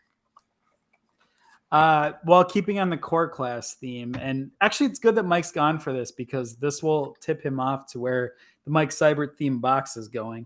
But the next one in my collection here of unopened stuff is Core Class Ravage from Bumblebee the movie. I was really excited. This was on sale at the Pulse sale because I just thought it looked so cool. I was like, I don't know. It's just weird. I kind of like that he just cubes up. I know it's not a cassette, but I just think it's like a cool little beast. I was into it. And I like Core Class. I really like that this like idea of like these little miniatures that are kind of functional sometimes. Yeah, that part of the movie when he comes out of Soundwave's chest and you see him running after that, it's so awesome. So that toy, when I saw it, I had to get it. I was like, oh yeah, that just hit the right spots for me. Yeah, and what were those? They're technically a non-transforming toy, but I think they did sort of a Ravage that like it wasn't third party, it was officially licensed, but they made like a Bumblebee Soundwave, like a really nice one. And a Ravage that kind of like buckled up and went inside. Yep. Yeah. Wasn't that like a $700 thing or something like that? It was like really expensive. I think it was like that 301 or something. Do this official, but then I was like, oh yeah, they kind of did in like a little Core Class form. I really like this. So I love it. There's little hints of what to come. Here we got a little Bumblebee series Ravage. That's a good size on that guy too. I love it. Yeah. That's. I look forward to fidgeting him into a cube off screen while you guys open the rest of your toys. But I really like this guy. I really like the Bumblebee movie. I mean, I like the live action movies already. I didn't need the Bumblebee movie for me didn't save the franchise like it did for a lot of people, but I did like the Cybertronian modes, seeing those. You know, when I was a kid, like I didn't know it was the first episode of Transformers. In hindsight, I probably should have known, but like seeing like Cybertronian Bumblebee in that scene, like that first episode when you kind of see him, that really like blew my mind. I was like, oh my God, other planets versions of cars. So anytime Cybertronian anything, I'm probably going to get it. Totally. So it's to me. So okay, so I will see you a core class Ravage, and I will raise you a core class Soundwave. Oh, that's good. Is that number And, 6 or 7 for you? Number 3, actually. But as promised, you go open one of your bubble boxes.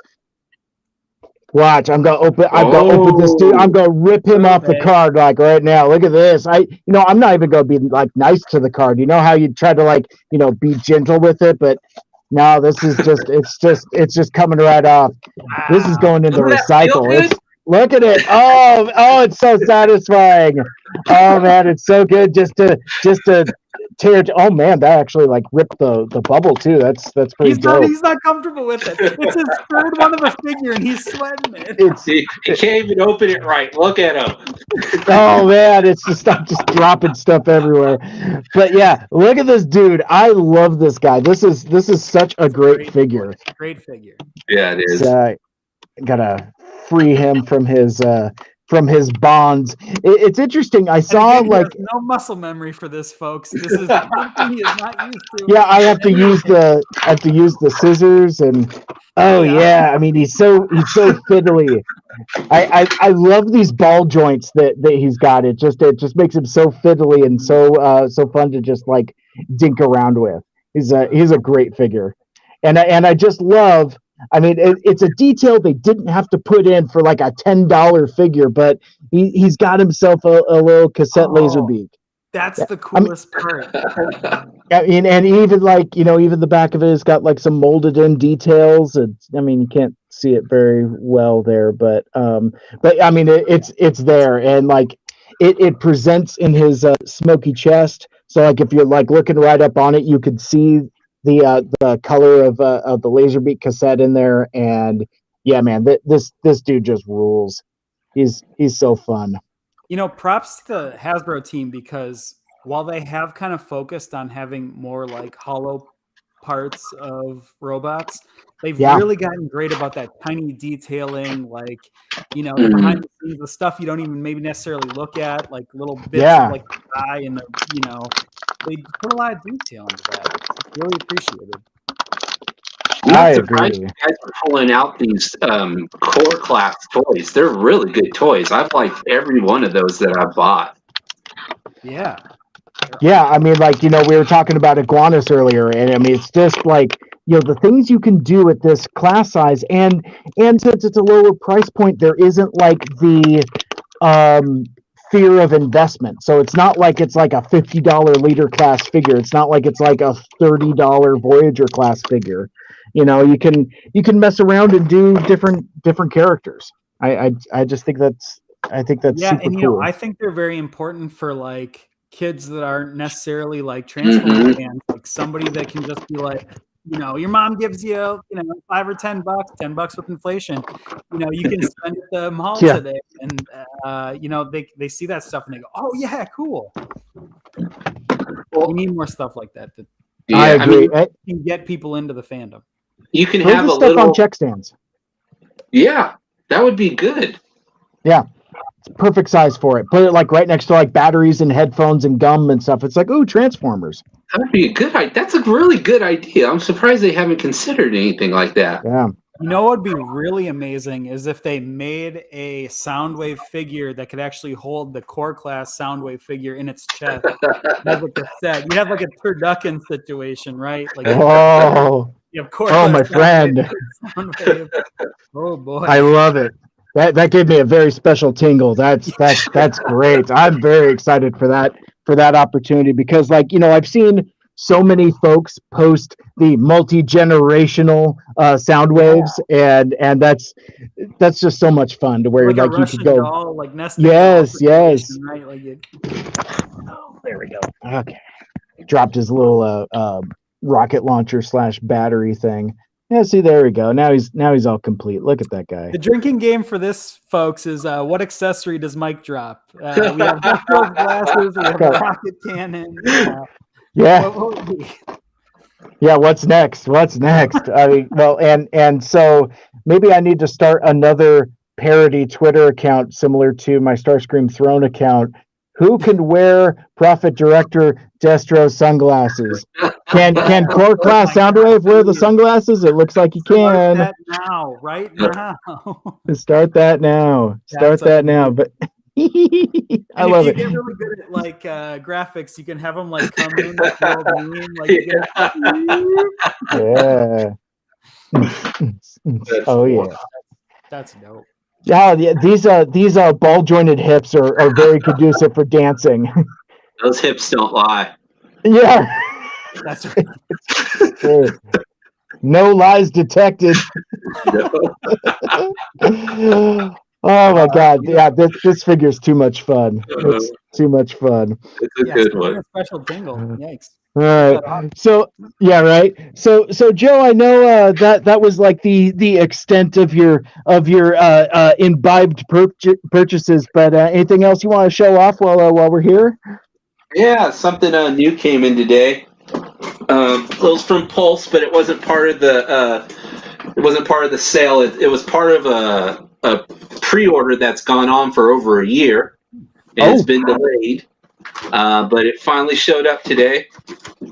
Oh man, there's a big ass box. Might hit Mike in the sweet spot here. Yeah. It's a Fortnite. Oh my gosh! Yes. I've never played Fortnite. I know of it. I know the figures look pretty cool. I know that they've been doing crossovers. But man, this Snake Eyes, when I saw him in the previews, looked really cool. So let me get him opened up here. Well, as a certified young person, I should know about Fortnite, but I do not. It's not in my wheelhouse. Oh, so you're still one of us after all. Yeah, but every certified time I see curmudgeon. Cool and click on it, it's like, oh, Fortnite. And I'm like, Hey, fellow young people. Oh, that's great. All right, let's get this guy gosh. Yeah, but so like I said, I don't know the game, so I guess a lot of the accessories that look pretty cool, like the rocket launcher and the little grappling hook and the plunger gun, I'll pull out here. Sure. Just give a look at it. And just throw them right in the fire. Throw them right in the fire. Toy that didn't come with a plunger gun, by the way. Like yeah, right. That was like better. And it opens up into a little thing where that's nice. That's a great box. And then it opens up and reveals Snake Eyes with all his accessories. Man, he looks cool. that presents really nicely. So remind me, do you have a classified Snake Eyes already?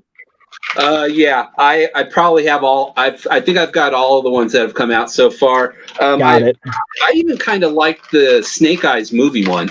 I thought that was pretty decent. It came with some really nice knives. It displayed nice too. I'm surprised you haven't looked at that, Mike. It was from the Snake Eyes movie, even though I know the Snake Eyes movie didn't get the best but it came and went last year, very quietly. It was one of those swallowed up by the Rona movies. It's kind of not super great. Also, yeah, it's quietly not good. Unboxing, is it? Yeah. I also haven't seen Retaliation, G.I. Joe Retaliation. Go watch that. Yeah, is Retaliation better than Snake Eyes? What's the? Yes, I think so. Retaliation's better? I think so. Oh wow! All right. I didn't see Snake Eyes, and I'm usually not the person who goes, "Oh, everybody's going to hate it, so I don't want to go see it." But man, I didn't like what I saw out of the advertising. I didn't like what I heard about when it comes to him showing up in the movie and the actual outfit that we all think of Snake Eyes. Yeah. But here we are with, I guess, the plunger gun. Yeah. I love the deco on him though. It's like I love the silver visor. I love the gray accents. That's a really fine Snake Eyes. Yeah, it was the visor really stuck out to me. I think it's nice that that he's got the little Fortnite grenades with the different colors on. That even looks kind of cool, even though I don't know how much an urban ninja would want to have brightly colored grenades on the front of them when he's sneaking around. But you know what? Hell, if you've got a plunger gun, I guess you're going to be safe no matter what. Yeah. Well, he's really cool, and those accessories are fun. Seeing it presented now, I passed on it when it first came up because I'm not a Fortnite guy. I already had a couple different Snake Eyes. That's why I asked if you have other ones already, and it was just like too much for too cost too much for too much I don't want. Like I didn't have any interest in the Fortnite accessories and thought it was kind of goofy, but I never let go of like, man, just the paint apps on him. He looks cool. That's a very nice Snake Eyes. I mean, you could take or leave the accessories, but the figure itself is very cool and very nice. This is a pretty awesome looking gun. Yeah, that grenade launcher. That's pretty sweet. Then you got the harpoon gun. Cool. Frosty grenade. Sure. Turn you into a snowman. I don't know. Although this assault rifle looks, that's a horrible word to use right now. This rifle right here is a pretty cool looking rifle for a toy accessory. So yeah, I really liked all the little things that came with it. I'm not really into it, but I think they look kind of cool. And the way I figured with him is I thought if I don't like him, I'll probably be able to resell him. I would think somebody would want it eventually. Kind of going back to what we were talking about earlier, I figured there'd be a market for him eventually if I didn't like it. Right. So I kept the pre-order. Yeah, no, I'm glad you did because it's a great figure, but then again, it could be an investment if if you decide you don't want him. So I did have a question for you though, because I heard some folks talking about their copy online, and apparently like his gun holster and knife holster are molded in or something. Oh, like because like on the regular classified series, there's he comes with a silencer for his Uzi and or for the pistol, and like so you could put both the handgun and the silencer in the holster, and I heard that on that one those parts are molded in for whatever reason. They look like separate parts, and it almost would be like, do I tug it a little to see if it comes out? But hear what other people are saying. I see it though. I can see where you might think it might. Let me try to get a little bit closer. That's the. I'm sorry, I'm trying to get the angle right. Yeah, I see. Yeah, but that thing's in there. Like it looks like maybe you could pull it a little, or the knife might be a little. See how the knife sticks out right there? Yeah. It looks like that. You can just pull that thing, but I guess you can't. Man, wow. I really like the Snake Eyes with all the little belt for the sniper attachment and the other stuff that he had. The sheath, this is a little disappointing to realize it doesn't have that, but damn, they give you so much other stuff. Exactly. That it's kind of like, well, this one's a little for show. Like the grenades are for show, but you actually get those rainbow grenades. A bunch of real grenades. Yeah. Look at that. Every urban ninja needs a brightly colored grenade. But so I in the end, I don't mind it so much. And I think if you didn't like the little flourish, the little touches that they give you for it being Fortnite, like taking off the belt that has like the brightly colored grenades, getting rid of the accessory. If you just look at them like this, it's a pretty dope Snake Eyes. It's just a great Snake Eyes. That's awesome. I love it. Yes. So you can have it both ways. You can deck them out in Fortnite stuff if you like that, or if you're just like a classic guy, roll with them like this. Nice. Did you pre-order, or are you going to the new Snake Eyes and Timber set, the one with the gray pants? Yeah. I just have like a kind of a Snake Eyes collection. I just kind of will pick up Snake Eyes stuff, kind of like I am with Optimus Prime. Oh, you like Optimus Prime? What? Oh yeah, I like him a little. He's all right. He's all right. He's no Ultra Magnus, but but yeah. So I definitely see myself getting it. Even though I like the 2-pack you have. Have you actually taken him out and had Timber out of the box yet? Yes. Yeah, you won't believe how articulated this wolf is. Yeah, it is. I mean, the wolf is almost more articulated than the Snake Eyes figures. It's nuts. I mean, first of all, he's got Soundwave of Transformers. By the way, here's the wolf. Yeah, that's it. And I have him with the calm face. He comes with the I'm gonna bite your face off head too. So I keep him as like he's like the happy ooh. But yeah, I mean, just like, all of these multiple points of neck articulation. His body. He's got an ab crunch. Yeah, exactly. Timber has an ab crunch. I mean, look at that. Or just all of that. It's an awesome set. That was my favorite Snake Eyes, I'd say, so far, is that 2-pack one that you got right there. Oh, it's so good. And it's funny because I passed on it initially because I'm not super into the V1 deco. I'm a V2 or bust thing. It's like I need the visor. But yeah, it's like so I got this at the Pulse sale, and again, he's just so cool. I'm glad I had an opportunity to get him after all, because it's terrific. I since learned, though, I didn't realize this at first because, I'm not, fully all in on classified series, but this upper body is just Beachhead. So the head is brand new, but the arms and chest and torso is reused from Beachhead, and then obviously the legs are reused from previous Snake Eyes. They kept the beach body, if you will. That's why you're here. Tip your layers, everybody. Tip your layers. Man. Yeah, try the veal. Crazy. When you think about it, though, like, I'm just really starting to fathom the Mike. You certainly have a type, like the Snake Eyes and Soundwave. They have a lot in common. Yeah, wow. It's the visor, man. Visor and no to low spoken and the animal counterpart. Like, it's all good. I think you cracked the code. I think you cracked it in a way that I haven't even thought of it. You're absolutely right. Cancel therapy. We got to the I was gonna say, it's like I've got to send a note to my guy. I'm like, dude, I got a new guy, man. I don't need you no more. Existential dread, nothing. No, he figured out why I like two different fictional characters. What have you done for me lately? Nick Wave or Sound Eyes. That's your new Twitter handle. I like that. Oh man. So you got anything else you wanna open, Michael Andrews? Yeah, actually I do. Continuing with my getting more Mike Seibert themed as we go. So, I like it.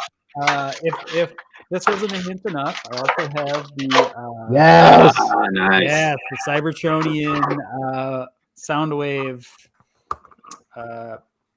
Pretty psyched for this, actually. I think, Mike, what did you call it?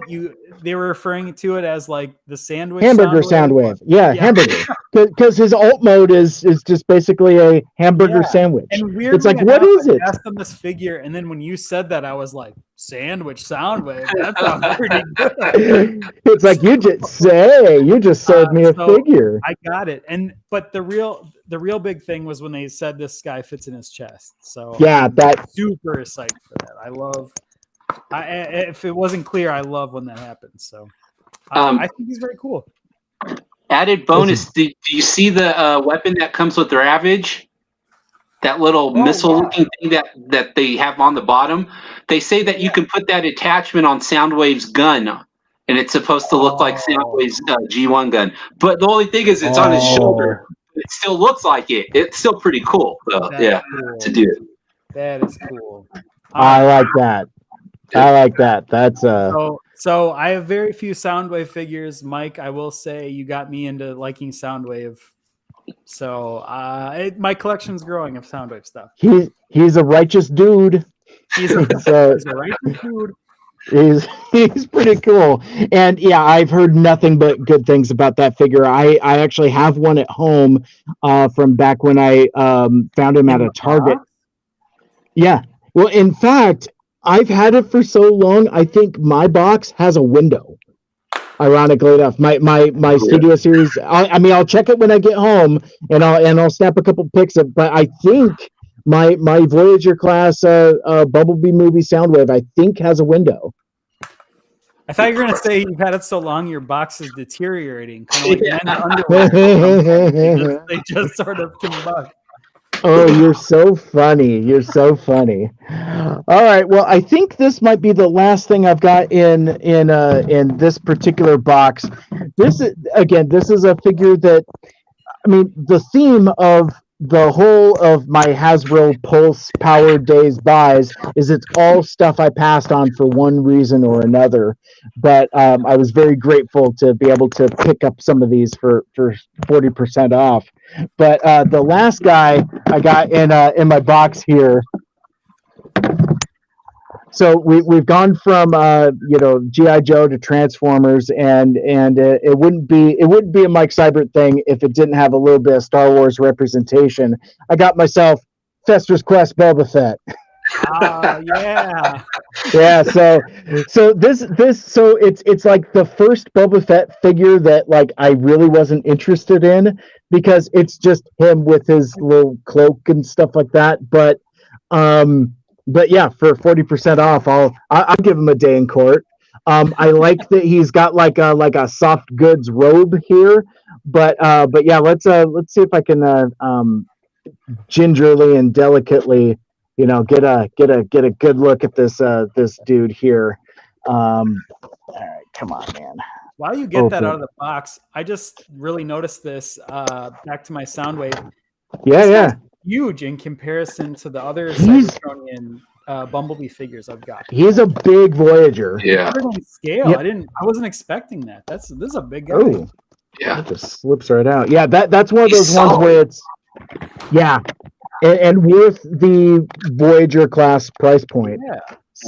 So he just slides right out. He's in a little plastic thing. I will note that this box is significantly narrower than other Black Series figures. So I think again with the plastic reduction, I think they're starting to go there. But I mean, again, you still got the plastic tray. Oh, choking hazard! Oh no. These dumb things. Accessory will drop, folks. We're waiting for it. I saw somebody make a joke.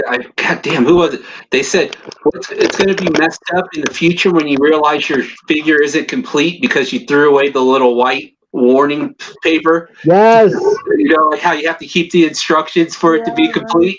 You should have. Uncle Fester. 95% complete. All the eBay announcements have to change. I mean, look at this dude. He's just like a dude in a brown coat. Does he come with a light bulb? He should. He should. Well, all right. I got to check something before we get any further. Oh yeah. We fixed him right up. Yeah, that account's happening.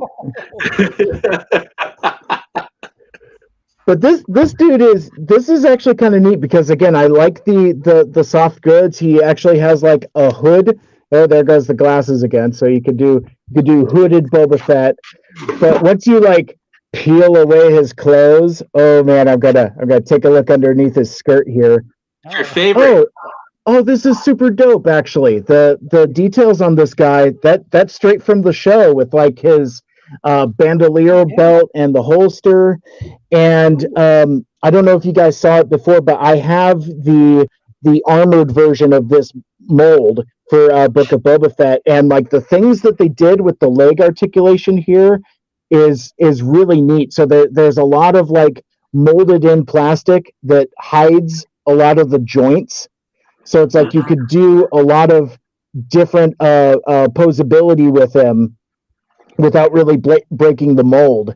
So I really liked what they did with the lower half here.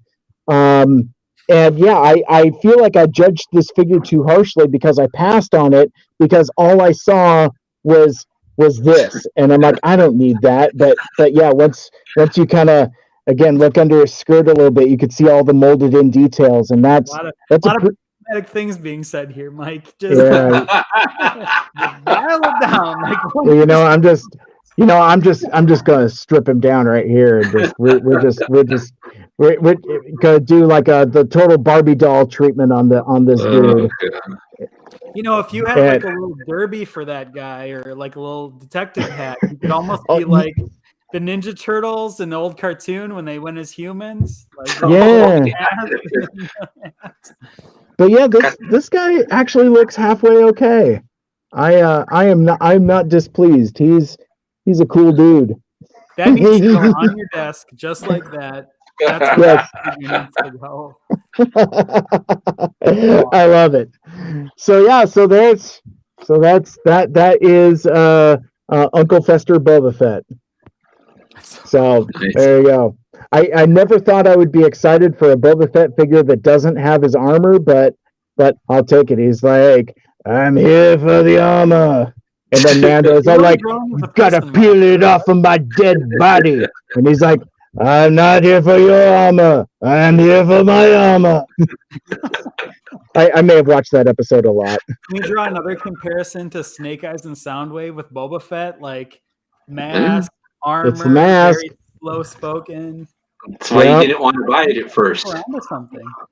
Yeah, because I mean, again, just look at this dope. I mean, it's just like, Uncle Fester. A light bulb in it. Oh, see, but now what's interesting, and this doesn't translate to the video, but like this vest portion is soft plastic that's on top of his body, so he's actually wearing this as clothing.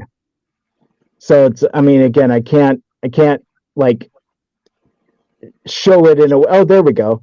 See, kind of like how there's like that cuff of the sleeve. It's this whole thing is like that soft rubber, the same thing that like his belt and other skirt is made out of. Very, very cool figure. I'm surprisingly, believe it or not, I'm not up on my Black Series figures, but theoretically, could you take the helmet off another one of your Boba Fett figures and like put it on him just for like a fantasy version of this character? Fantasy. Well, I've already got his clothes off, so I mean we're already a fantasy version. But it's funny though, because like, you know, I talked about reused parts.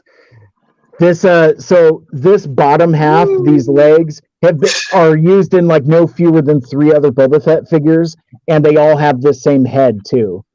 So like they've really gotten their use out of this mold. So like there's one more that still has yet to ship, but like at some point when I get all of them, I'll put them all in a row, and it's there's differences with each one, like, you know, deco and things like that, but it's like the same head and same legs. So yeah. But very interesting. So it's all basically the same basic mold, but yeah, good stuff. But he's got a new hat. Peruvian man with him when you got a good hat. Yeah, exactly. But yeah, no, he's a bunch of fun. I think I am going to put him on my desk with the sunglasses, though. I think that would be a good. Please. Well, gentlemen, I think we should probably thinking about wrapping it up soon. But before we do that, so does anybody have any other stuff that they want to talk about or show off or anything like that? I didn't know what you had left. I wanted to make sure that you had the opportunity one thing there. Left. I won't make a big story of unboxing because there's all this plastic. But to complete, Mogwai Boba Fett. Sorry, I'm fucking up your story. Ooh, TV! Jawa Boba Fett. No, Mike, I never interrupt you. I think you should do the same for me. Yes. That's what my therapist tells me. I shouldn't interrupt my friends.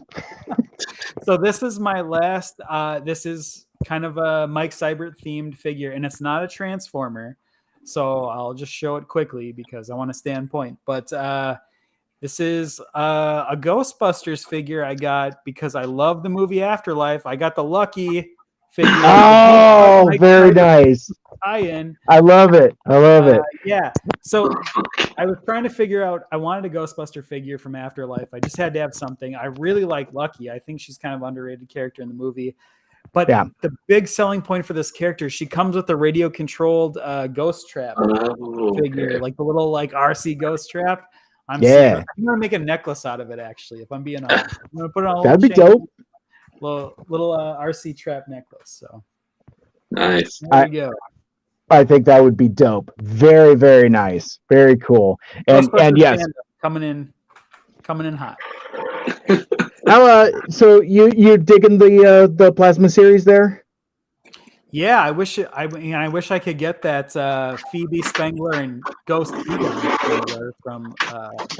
I don't know if that'll ever come back around or if I'm just gonna have to get that second hand, but I really want. Yeah, it's a nice set, and Egon was my favorite character, and I love Transformers. I've loved them for a long time, but like the very first memories I have of ever liking anything, like from the primordial ooze into who I am now.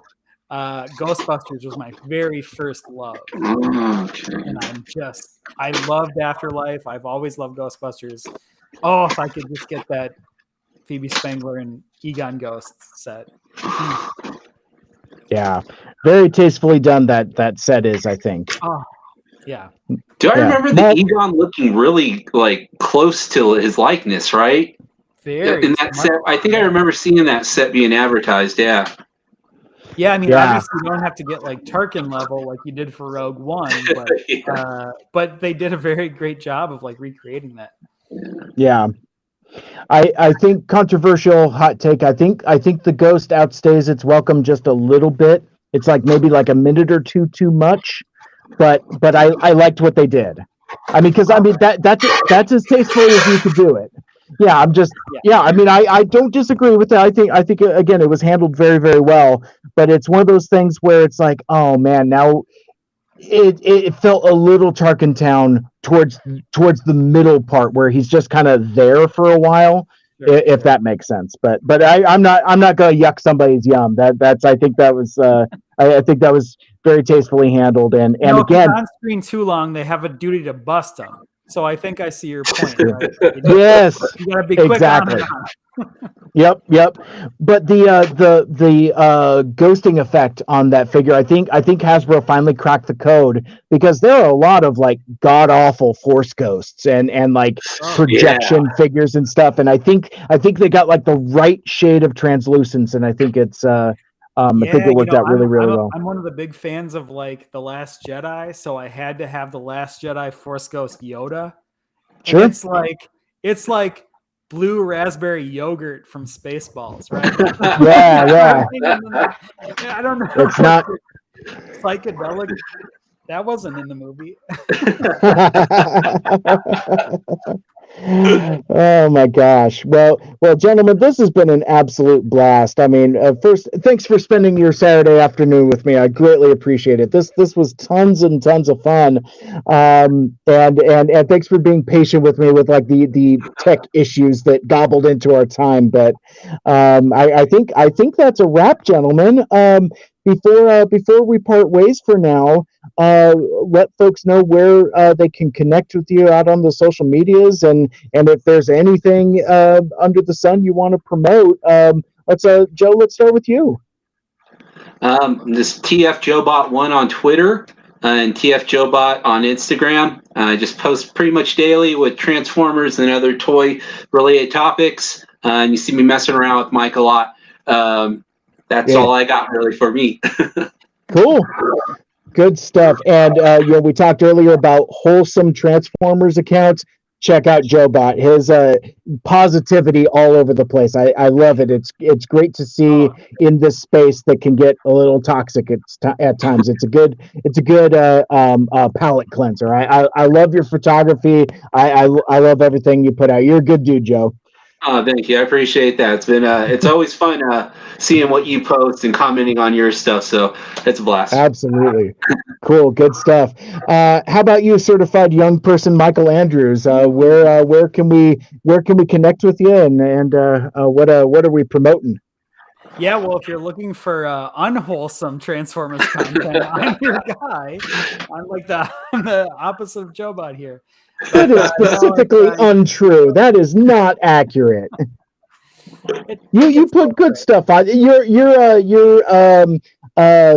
hound mold reuse detritus thing made it on 60's list for the month. So I mean, you must be doing something right. Thing I've ever tweeted ever, but yeah, I think it's because of the passion behind. I think people knew the passion of I needed detritus mold out of the hound mold. Please, why did you only use that for one other thing? Like, and you had 1,000 side swipes, but and just as many huffers. Yeah, to bring it all the way back around. I mean, there's almost more huffers than there are side swipes. No. Yeah, I just quite a bit of it. Yeah. So many 2-packs. But yeah, I don't know if you can see it below, but I'm at Michael Andrews. Yeah, follow me for Transformer stuff. Sometimes writing stuff. My books aren't available right now. That's a whole other thing, but they'll be back someday. Nice. Cool. I love it. And I hear a rumor you might be working on a new book that we'll be excited to hear about at some time in the future also. Okay, got it. Reading between the lines. Don't talk about it now. You got it, Mike. Oh, you can talk about it now. No, yeah. I didn't know if you were in a spot where you wanted to talk about it now. I'm actually finished with it. It will when I relaunch myself, it'll be out there for the world. So nice. Yeah. Awesome. I love it. And I'm at Mike Seibert Radio. You can find me on Twitter, Facebook, and Instagram. I'm pretty much active on all of those platforms. And you could become a Mike Cybertronian and join the MSRP Friends and Fans Facebook group, where basically you just see me share my episodes and things like that. Yes, exactly. It's really fun times. But that'll do it for this episode. I mean, thanks so much for hanging out with us. And if you want more of this, well, one, you could subscribe to the YouTube channel. I throw some videos up there from time to time, but you could also listen to the Mike Seibert Radio podcast on your favorite podcast platform. Like, share, rate, and review. 5 stars, like and subscribe. Mash the like button, as the kids say. And once you say "as the kids say," the kids, I promise you, do not say that. But that's about it. For Mike Seibert Radio, my name is Mike. What's that certified young person's name? I'm also Mike. There it is. And I'm Mike. That's it. No, I'm Joe. Yeah. I'm Joe. Yeah. And until next time, tell all or one, make good choices. Peace. Bye. Bye.